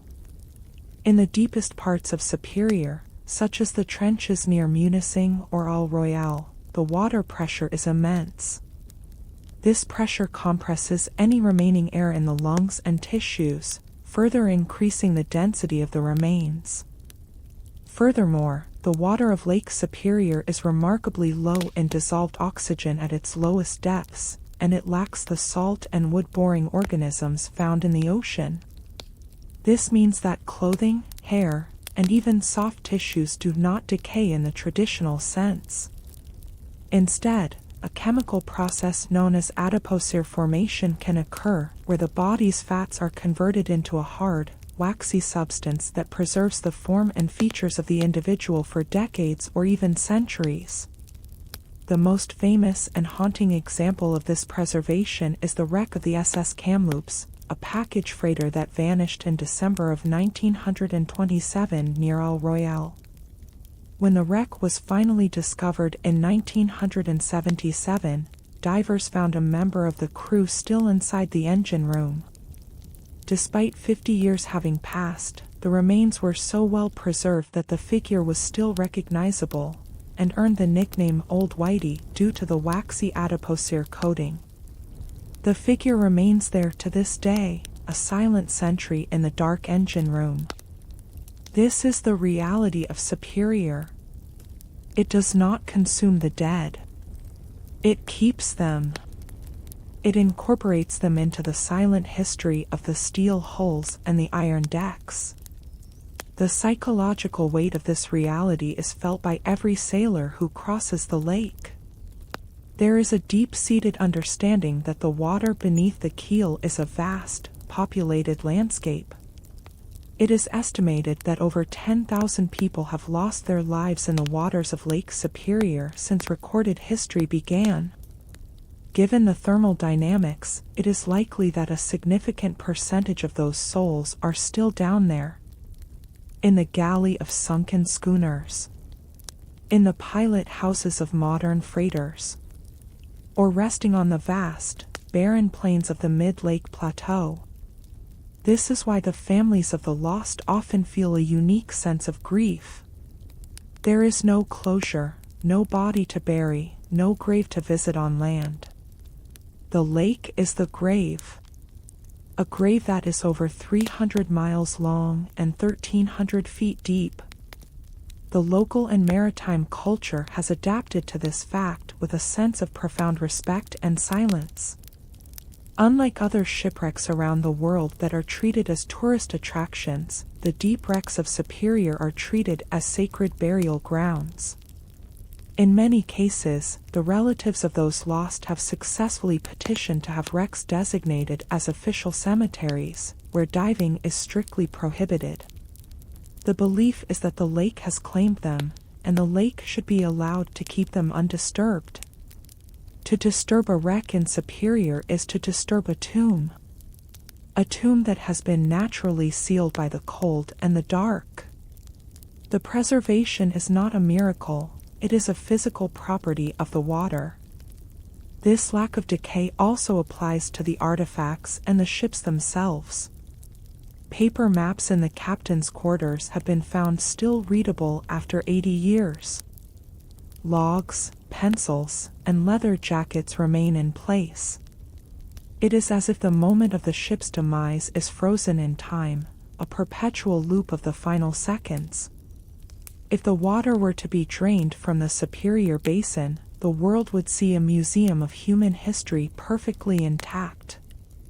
From the steam engines of the 1800s to the cargo of iron ore from the 1970s. All of it guarded by the cold, and all of it accompanied by the silent presence of those who went down with the ship. Scientific research into these deep environments is extremely difficult. The use of ROVs and submersibles is required because the pressure and the cold make human exploration nearly impossible at certain depths. Even these machines often fail or become entangled in the ghost nets that drift across the wrecks. The lake seems to actively resist observation, protecting the privacy of its residents behind a wall of silt and shadow. Every image captured from the deep is a haunting reminder of our own fragility. We see the steel and the wood, but we also know what lies behind the doors and under the hatches. As we move forward in our exploration of the Great Lakes, we must hold this fact in our minds. Superior is a lake that never gives up its dead. It is a repository of the past, a cold, dark, and silent vault where the history of North American shipping is written in the remains of its victims. The dead do not leave because the lake has provided them with a state of eternal rest. A state where the world above ceases to matter, and the only thing that remains is the slow, heavy pulse of the deep water. They are part of the lake now, and the lake is part of them. Forever preserved. Forever silent. The concept of the underwater council refers to a series of massive and enigmatic stone structures discovered deep beneath the surface of Lake Michigan and Lake Huron. These are not natural geological formations. They are intentional arrangements of granite and limestone boulders that suggest a sophisticated level of prehistoric engineering and ritualistic purpose. For decades, sonar operators and underwater archaeologists have mapped these sites, revealing a hidden geography that predates the current water levels of the Great Lakes by thousands of years. The council is specifically a circular arrangement of stones found near Grand Traverse Bay, a site that has become the focal point for understanding the ancient human presence in a world that is now submerged in the dark, cold abyss. The discovery of these structures was made possible by the advancement of side-scan sonar technology in the early 21st century. Researchers looking for shipwrecks instead found a line of stones stretching for nearly a mile along the lake floor. In the center of this line lies the circle, a perfectly symmetrical formation that resembles the megalithic sites found in Europe, such as Stonehenge. However, the underwater council is unique because of its location and the specific environment in which it exists. It sits in nearly 100 feet of water, a depth that indicates it was constructed at a time when the lake levels were significantly lower, likely during the post-glacial period, over 9,000 years ago. This was a time when the Great Lakes were still forming from the melting ice sheets, and the land was occupied by Paleo-Indian cultures who followed the herds of caribou across the tundra. One of the most startling features of the underwater council is the presence of a specific boulder with a carving on its surface. Archaeologists believe the carving depicts a mastodon, an animal that has been extinct in this region for at least 10,000 years. If the carving is indeed a representation of a mastodon, it would make this site one of the oldest examples of human art in North America. The carving is not a crude scratch. It shows the characteristic hump and trunk of the ancient proboscidean, positioned within the stone circle as if it were a guardian or a sacred totem. This suggests that the council was a place of immense spiritual or political significance, a gathering point for ancient tribes to perform ceremonies or negotiate treaties, in the shadow of the giants that once roamed the land. The orientation of the stones also suggests an astronomical function. Preliminary measurements indicate that the stones align with the movements of certain star systems and the solar solstice. In the silence of the lake floor, these stones still mark the passage of time, although they are now beyond the reach of the sun's rays. This astronomical precision implies a deep understanding of the cosmos by the people who built the council. They were not simple nomads. They were observers of the universe, mapping the heavens in a landscape that was about to be swallowed by the rising water. The council is a frozen moment of human history, a testament to the permanence of stone against the transience of water. Geologically, the stones of the council are erratic boulders. This means they were carried to the region by the glaciers from hundreds of miles to the north. The people who built the council would have had to move these massive blocks of granite, weighing several tons each. Without the aid of modern machinery or even the wheel, they would have used sleds or levers to position them into the circular and linear patterns that we see today. The effort required was monumental, indicating that the council was worth the life and labor of entire generations. It was the center of their world, a world that now lies beneath the waves of Lake Michigan. The presence of the council has led to a re-evaluation of the submerged landscapes theory. Across the Great Lakes, there are thousands of square miles of land that were once dry, but are now underwater. These areas are not empty voids. They are preserved landscapes containing ancient riverbeds, forests, and human settlements. In Lake Huron, researchers have found drive lanes made of stone, used by ancient hunters to funnel caribou into killing zones. These structures, combined with the underwater council, point to a vast, complex, and organized prehistoric civilization that was eventually displaced by the rising lakes. The council was likely the ceremonial heart of this civilization, a place where the laws of the people were written in the arrangement of the stones. Modern exploration of the site is fraught with difficulty. The water in Grand Traverse Bay is often turbid and the visibility is low. Invasive species like zebra and quagga mussels have colonized the stones, covering the ancient carvings in a thick, sharp crust of shells. This makes it nearly impossible to conduct detailed photogrammetry or laser scanning without damaging the site. The lake is effectively erasing the evidence of the past, even as it protects it. The council is slowly becoming part of the lake's biological structure, a bridge between human archaeology and aquatic ecology.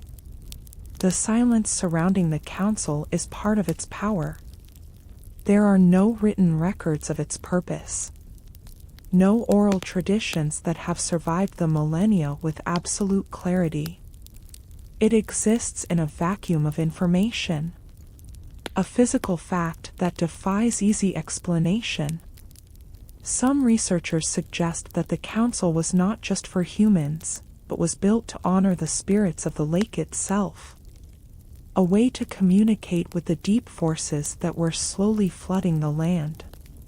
If this is true, then the council is still fulfilling its purpose, sitting at the bottom in constant contact with the water. A permanent mediator between the world above and the world below.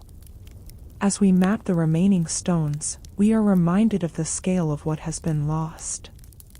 The Great Lakes are a repository of a history that is largely invisible to us. Every time a ship sails over the council, it is passing over the dreams and laws of a forgotten people. A people who understood the weight of the stone and the power of the circle. The underwater council remains a silent sentinel, guarding the deep history of the basin. Waiting for a time when the water might once again recede, and reveal the secrets that have been held in the dark for 9,000 years. The council is not the only structure. There are hints of similar formations in Lake Superior and Lake Erie. A network of ancient points that suggest a shared cultural landscape across the entire Great Lakes region. Each site is a piece of a puzzle that we are only beginning to assemble. The stones are there. The carvings are there. And the silence is absolute. We move forward, but the council stays behind. A permanent resident of the deep water. Part of the eternal and unexplained geography of the Great Lakes. The legend of the Wendigo in the Great Lakes region, especially during the harsh transition into winter, is a cultural and psychological manifestation of the absolute lethality of the environment. It is a concept that originates from the Algonquian people, and it is inextricably linked to the physical geography of the northern shores of Lake Superior and Lake Huron. The Wendigo is not a mere creature of imagination. It is the personification of famine, of winter, and of the terrifying isolation created by the massive ice sheets and the Arctic winds. In the context of the lakes, the Wendigo is often associated with the whiteout storms, where the sky and the ice become indistinguishable, creating a sensory void where time and direction cease to exist. This is the predatory aspect of the winter lake, a force that consumes the heat and the life of anyone caught in its grasp. Physically, the Wendigo is described as a creature of gaunt and skeletal proportions. Its skin is the color of gray winter ice, and its eyes are pushed deep into its skull, glowing with a cold and hollow light. It is said to grow in size every time it consumes another soul, yet it remains eternally starving. This is a metaphor for the winter ice itself, which expands across the surface of the Great Lakes, crushing everything in its path, and yet never being satisfied. The ice of the lakes is a dynamic and aggressive force. It is not static. It moves with the currents and the winds, creating massive ridges known as ice pressure ridges that can rise 30 to 40 feet into the air. These ridges make the sound of grinding bone and metal, a sound that the ancient peoples associated with the movement of the Wendigo across the frozen water. The Wendigo psychosis is a documented psychological phenomenon among early explorers and trappers, who were trapped by the lake effect snows for months at a time. The extreme isolation, combined with the constant sub-zero temperatures and the lack of sunlight, leads to a specific form of mental breakdown. A state where the individual begins to see the lake not as a body of water, but as a living, hungry entity. They report hearing voices in the wind, and seeing tall, emaciated figures moving at the edge of the blizzard. This is the result of the brain trying to process the absolute nothingness of the winter landscape. The Wendigo is the shape that the human mind gives to the terror of freezing to death in total silence. It is a warning of what happens when the line between the hunter and the hunted is erased by the storm. During the 19th and early 20th centuries, several lighthouse keepers on the remote islands of Superior were found in a state of catatonic shock, or violent mania, after a particularly long winter. They would speak of something scratching at the glass of the lantern room, hundreds of feet above the ice. Something that could not possibly be there. Yet, the evidence of their terror was real. These accounts often mention a specific smell that precedes the arrival of the Wendigo. The smell of stagnant water and decaying flesh, carried on a wind that is 40 degrees below zero. Modern meteorologists suggest that this could be caused by the release of methane and other gases trapped beneath the ice when it suddenly fractures. But to those in the isolation of the lake, it was the scent of a predator. The maritime history of the Winter Lakes is full of ghost ships that were found encased in ice, with the crew missing or frozen in place.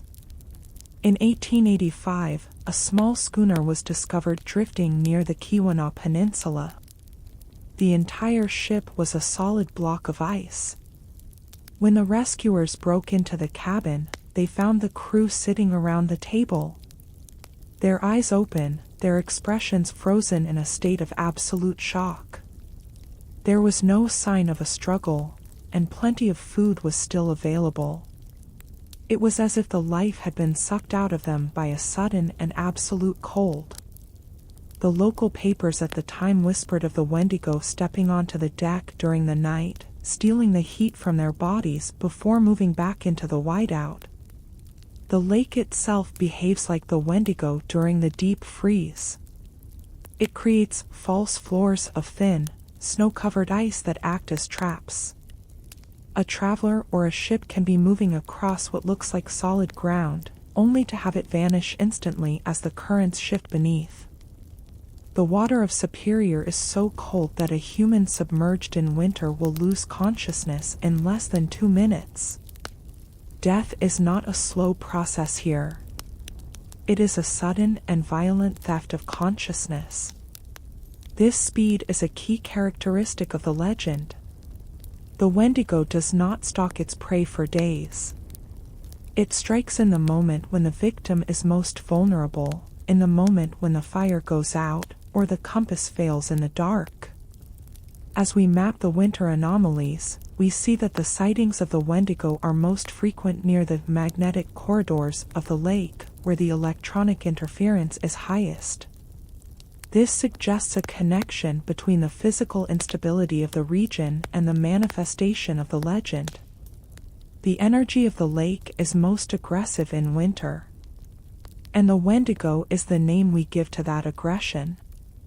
It is the spirit of the north wind, the master of the ice and the cold, and the ultimate guardian of the winter silence. To cross the lake in January is to enter the Wendigo's domain, a place where the laws of the sun no longer apply. The warning of the Wendigo is a warning of greed and excess. In the original lore, a person becomes a Wendigo by consuming more than they need, or by turning on their own in the dark. In the context of the Great Lakes, this refers to the industrial greed that has often ignored the safety of sailors in pursuit of winter profits. The lake punishes this arrogance with the ice. It breaks the steel of the freighters. It freezes the coal in the holds. And it claims the lives of those who think they can master the winter. The Wendigo is the equalizer, the force that reminds us of our own frailty against the absolute power of the cold. As the world warms and the ice covers less of the lake each year, some believe the Wendigo is fading. But those who live on the shores know better. The hunger is still there. It is in the sudden December gales. It is in the ice that still forms in the deep trenches. And it is in the silence that falls over the water when the sun goes down. The Wendigo is waiting. It is part of the history of the deep. A shadow on the ice that will never fully disappear, as long as the Great Lakes remain cold and deep, and forever hungry. The phenomenon of the disappearing islands of the Great Lakes is one of the most persistent and geologically complex mysteries in maritime history.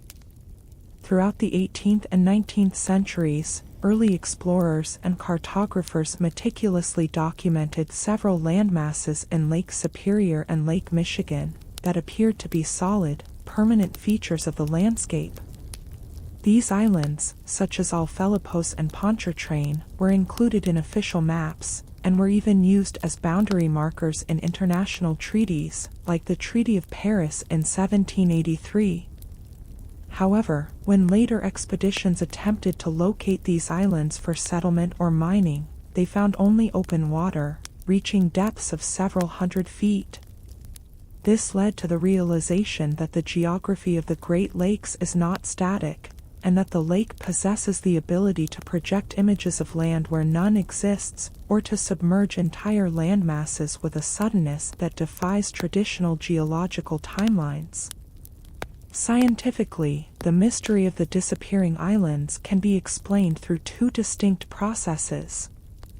The first is the superior mirage, or fata morgana. This occurs when a layer of cold air sits directly above the water, while a layer of warmer air sits on top of it. This creates an atmospheric lens that can refract light from hundreds of miles away, projecting the image of a distant shoreline or a mountain range onto the empty horizon. For an explorer in a wooden ship, these mirages appeared so real that they could see trees, cliffs, and even the movement of water against the phantom shore. They would spend days sailing toward these islands, only to have them vanish into the mist as the sun changed its position and the thermal layers collapsed. The lake was not hiding an island, it was reflecting a world that existed far beyond the observer's reach. The second, and more physically terrifying explanation, involves the concept of isostatic rebound. After the massive weight of the glaciers was removed 10,000 years ago, the Earth's crust beneath the Great Lakes began to rise slowly, like a sponge returning to its original shape. This movement is uneven. In some areas, the lake bed is rising, while in others, it is tilting. This can cause shallow reefs or shoals to rise above the surface for several decades, creating temporary islands. Eventually, a shift in the lake's hydraulic pressure or a violent storm can erode the sediment or push the land back into the depths. This means that some of the islands recorded by early French explorers might have been real physical landmasses that were reclaimed by the water, submerged so quickly that they left no trace behind but the ink on a map. The most famous of these lost islands is Alfelipos in Lake Superior. It was described by explorers as being located between Île Royale and the northern shore. It was said to be a rich source of copper and timber. For over 50 years, it was a part of the political geography of North America. Yet, every modern survey has failed to find even a shallow spot in the area where it was supposed to be. The water there is nearly 600 feet deep. There are no underwater plateaus that could have supported an island.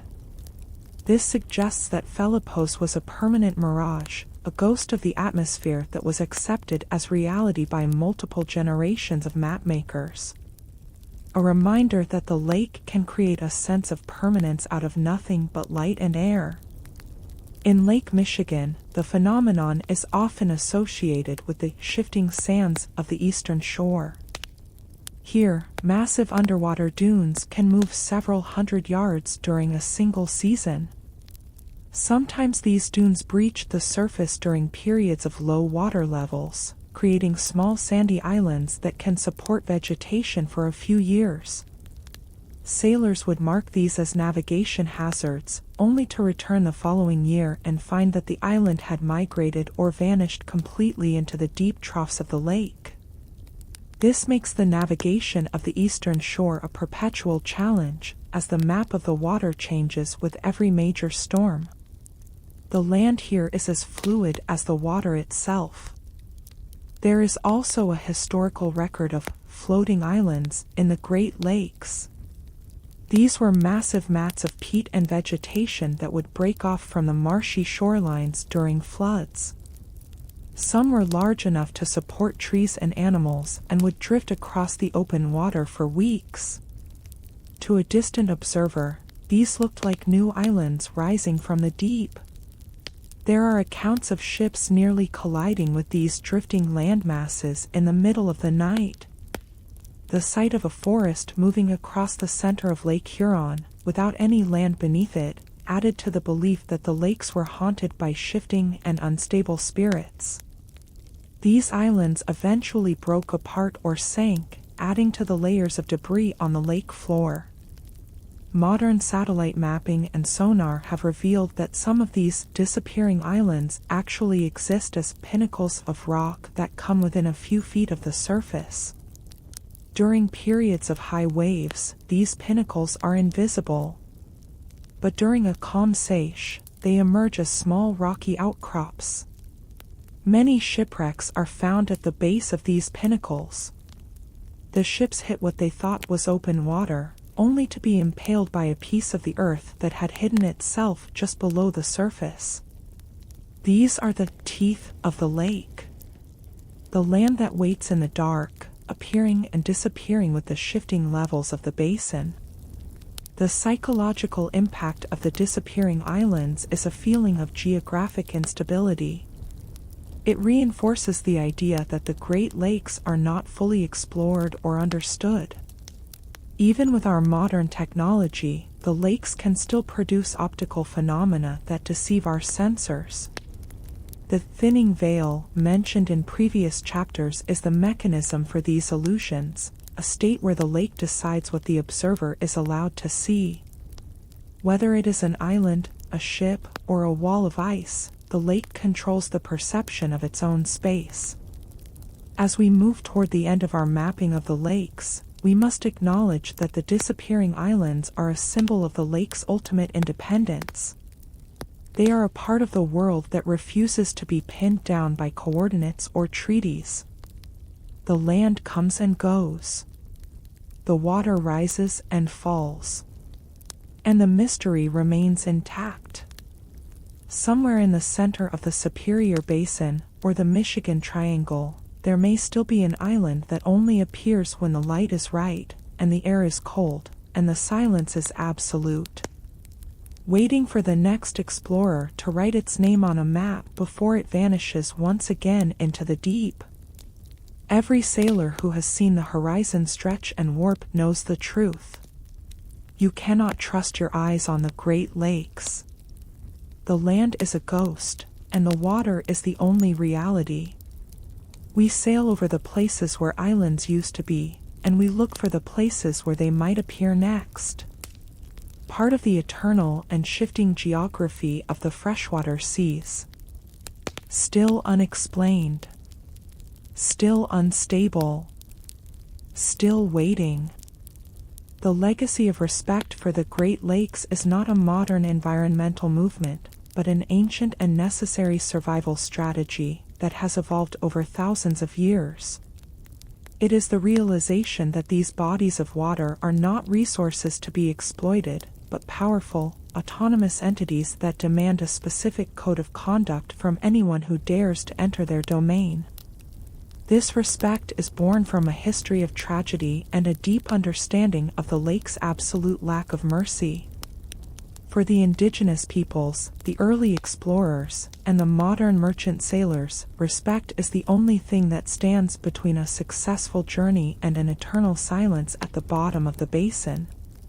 It is a legacy written in the laws of navigation, in the rituals of the shoreline, and in the collective memory of the families who have lost everything to the water.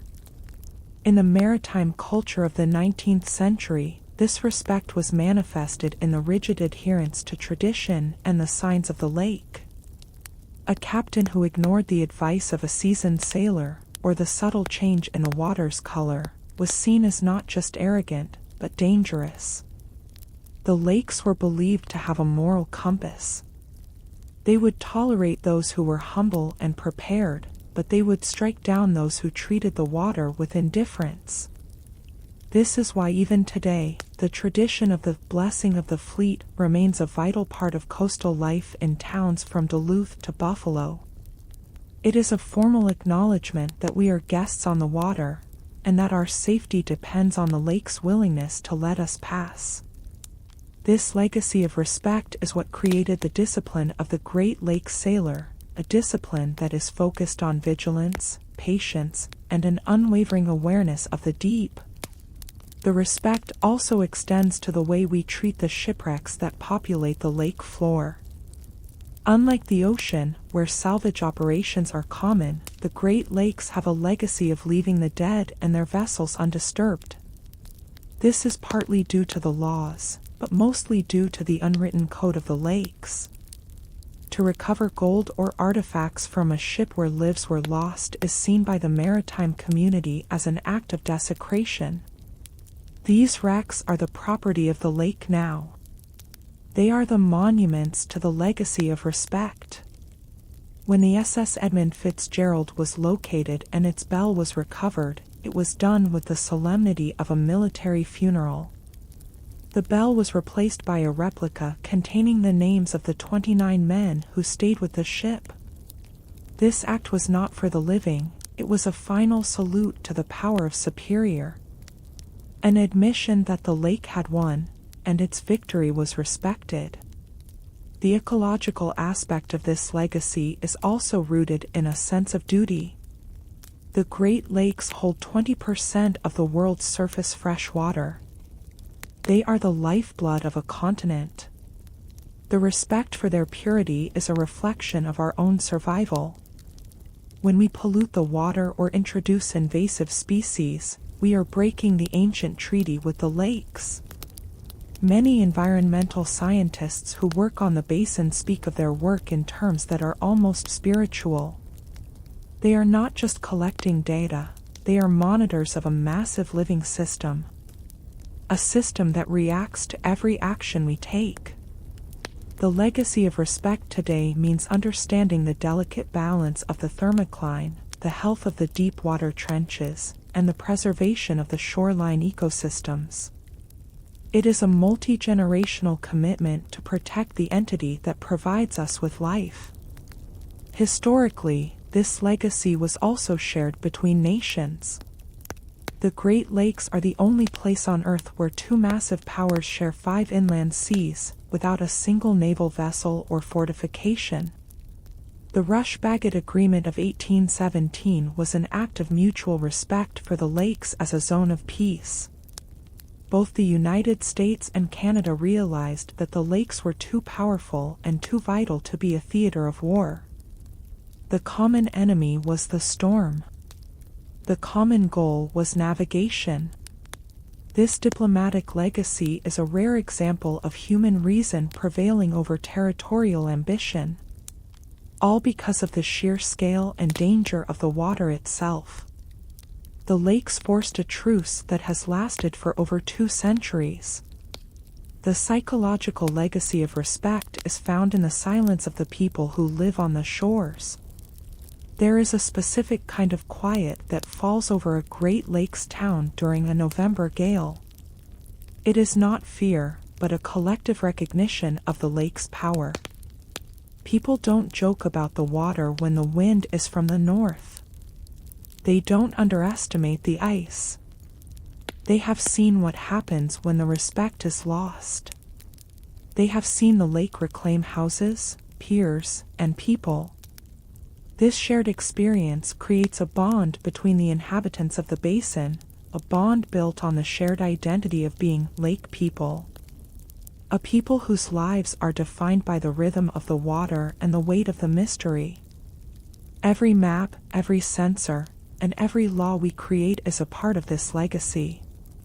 We attempt to understand the currents, not to control them, but to navigate them safely. We attempt to map the wrecks, not to loot them, but to remember them. The legacy of respect is an admission of our own limitations. It is the wisdom to know that we can never master the Great Lakes. We can only coexist with them, following the ancient rules of the deep, and paying the price when we fail to listen. As we approach the end of this investigation, we must carry this legacy forward. The Great Lakes are not just a collection of facts or a series of tragedies. They are a profound and living presence in the heart of the continent. They are the keepers of the past and the guardians of the future. The legacy of respect is the only way to ensure that the connection between humanity and the deep remains intact. It is a legacy of humility, of awareness, and of silence. Standing on the edge of the water at dusk, looking out over the infinite horizon of Superior or Huron, one can feel the weight of this respect. It is in the cold air. It is in the sound of the waves hitting the granite. It is in the memory of every ship that ever sailed. The lake asks for nothing but your attention and your respect. And in return, it provides the mystery that keeps our spirits alive. The legacy continues, passed from one generation to the next. A permanent part of the history of the deep. Still powerful. Still absolute. Still worthy of our highest regard. The final reflection on the Great Lakes is an analysis of the intersection between geological time, human history, and the absolute persistence of mystery.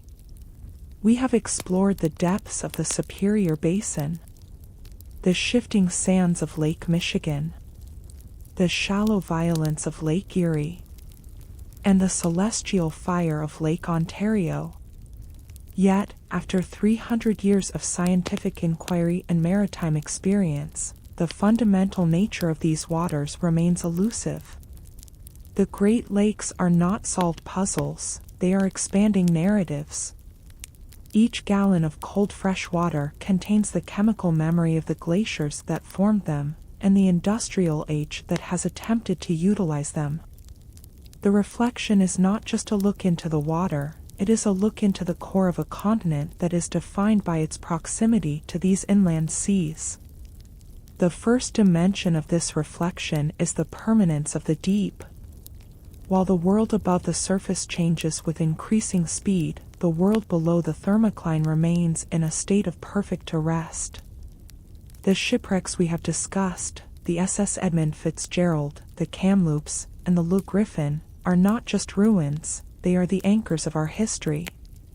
They provide a physical link to the people who came before us, people who faced the same winds and the same cold, and were ultimately claimed by the same silence. The lakes do not forget their history.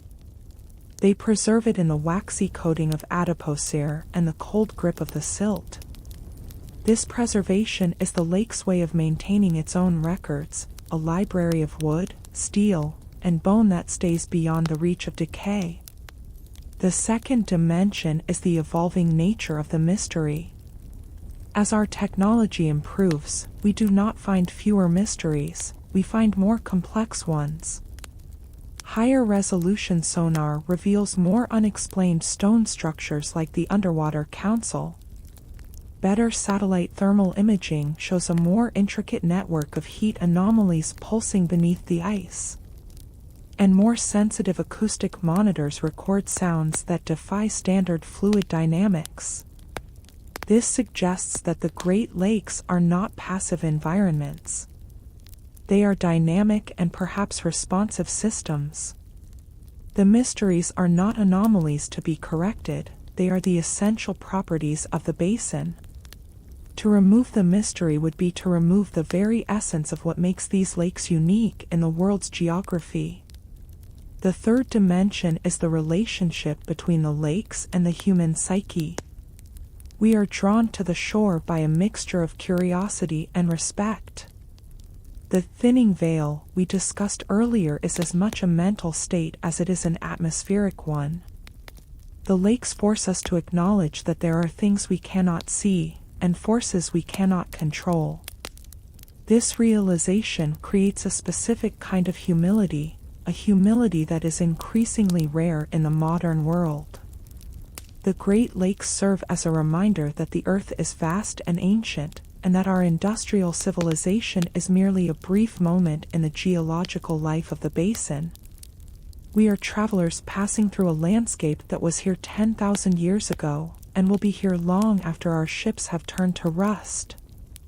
Looking forward, the Great Lakes face new challenges.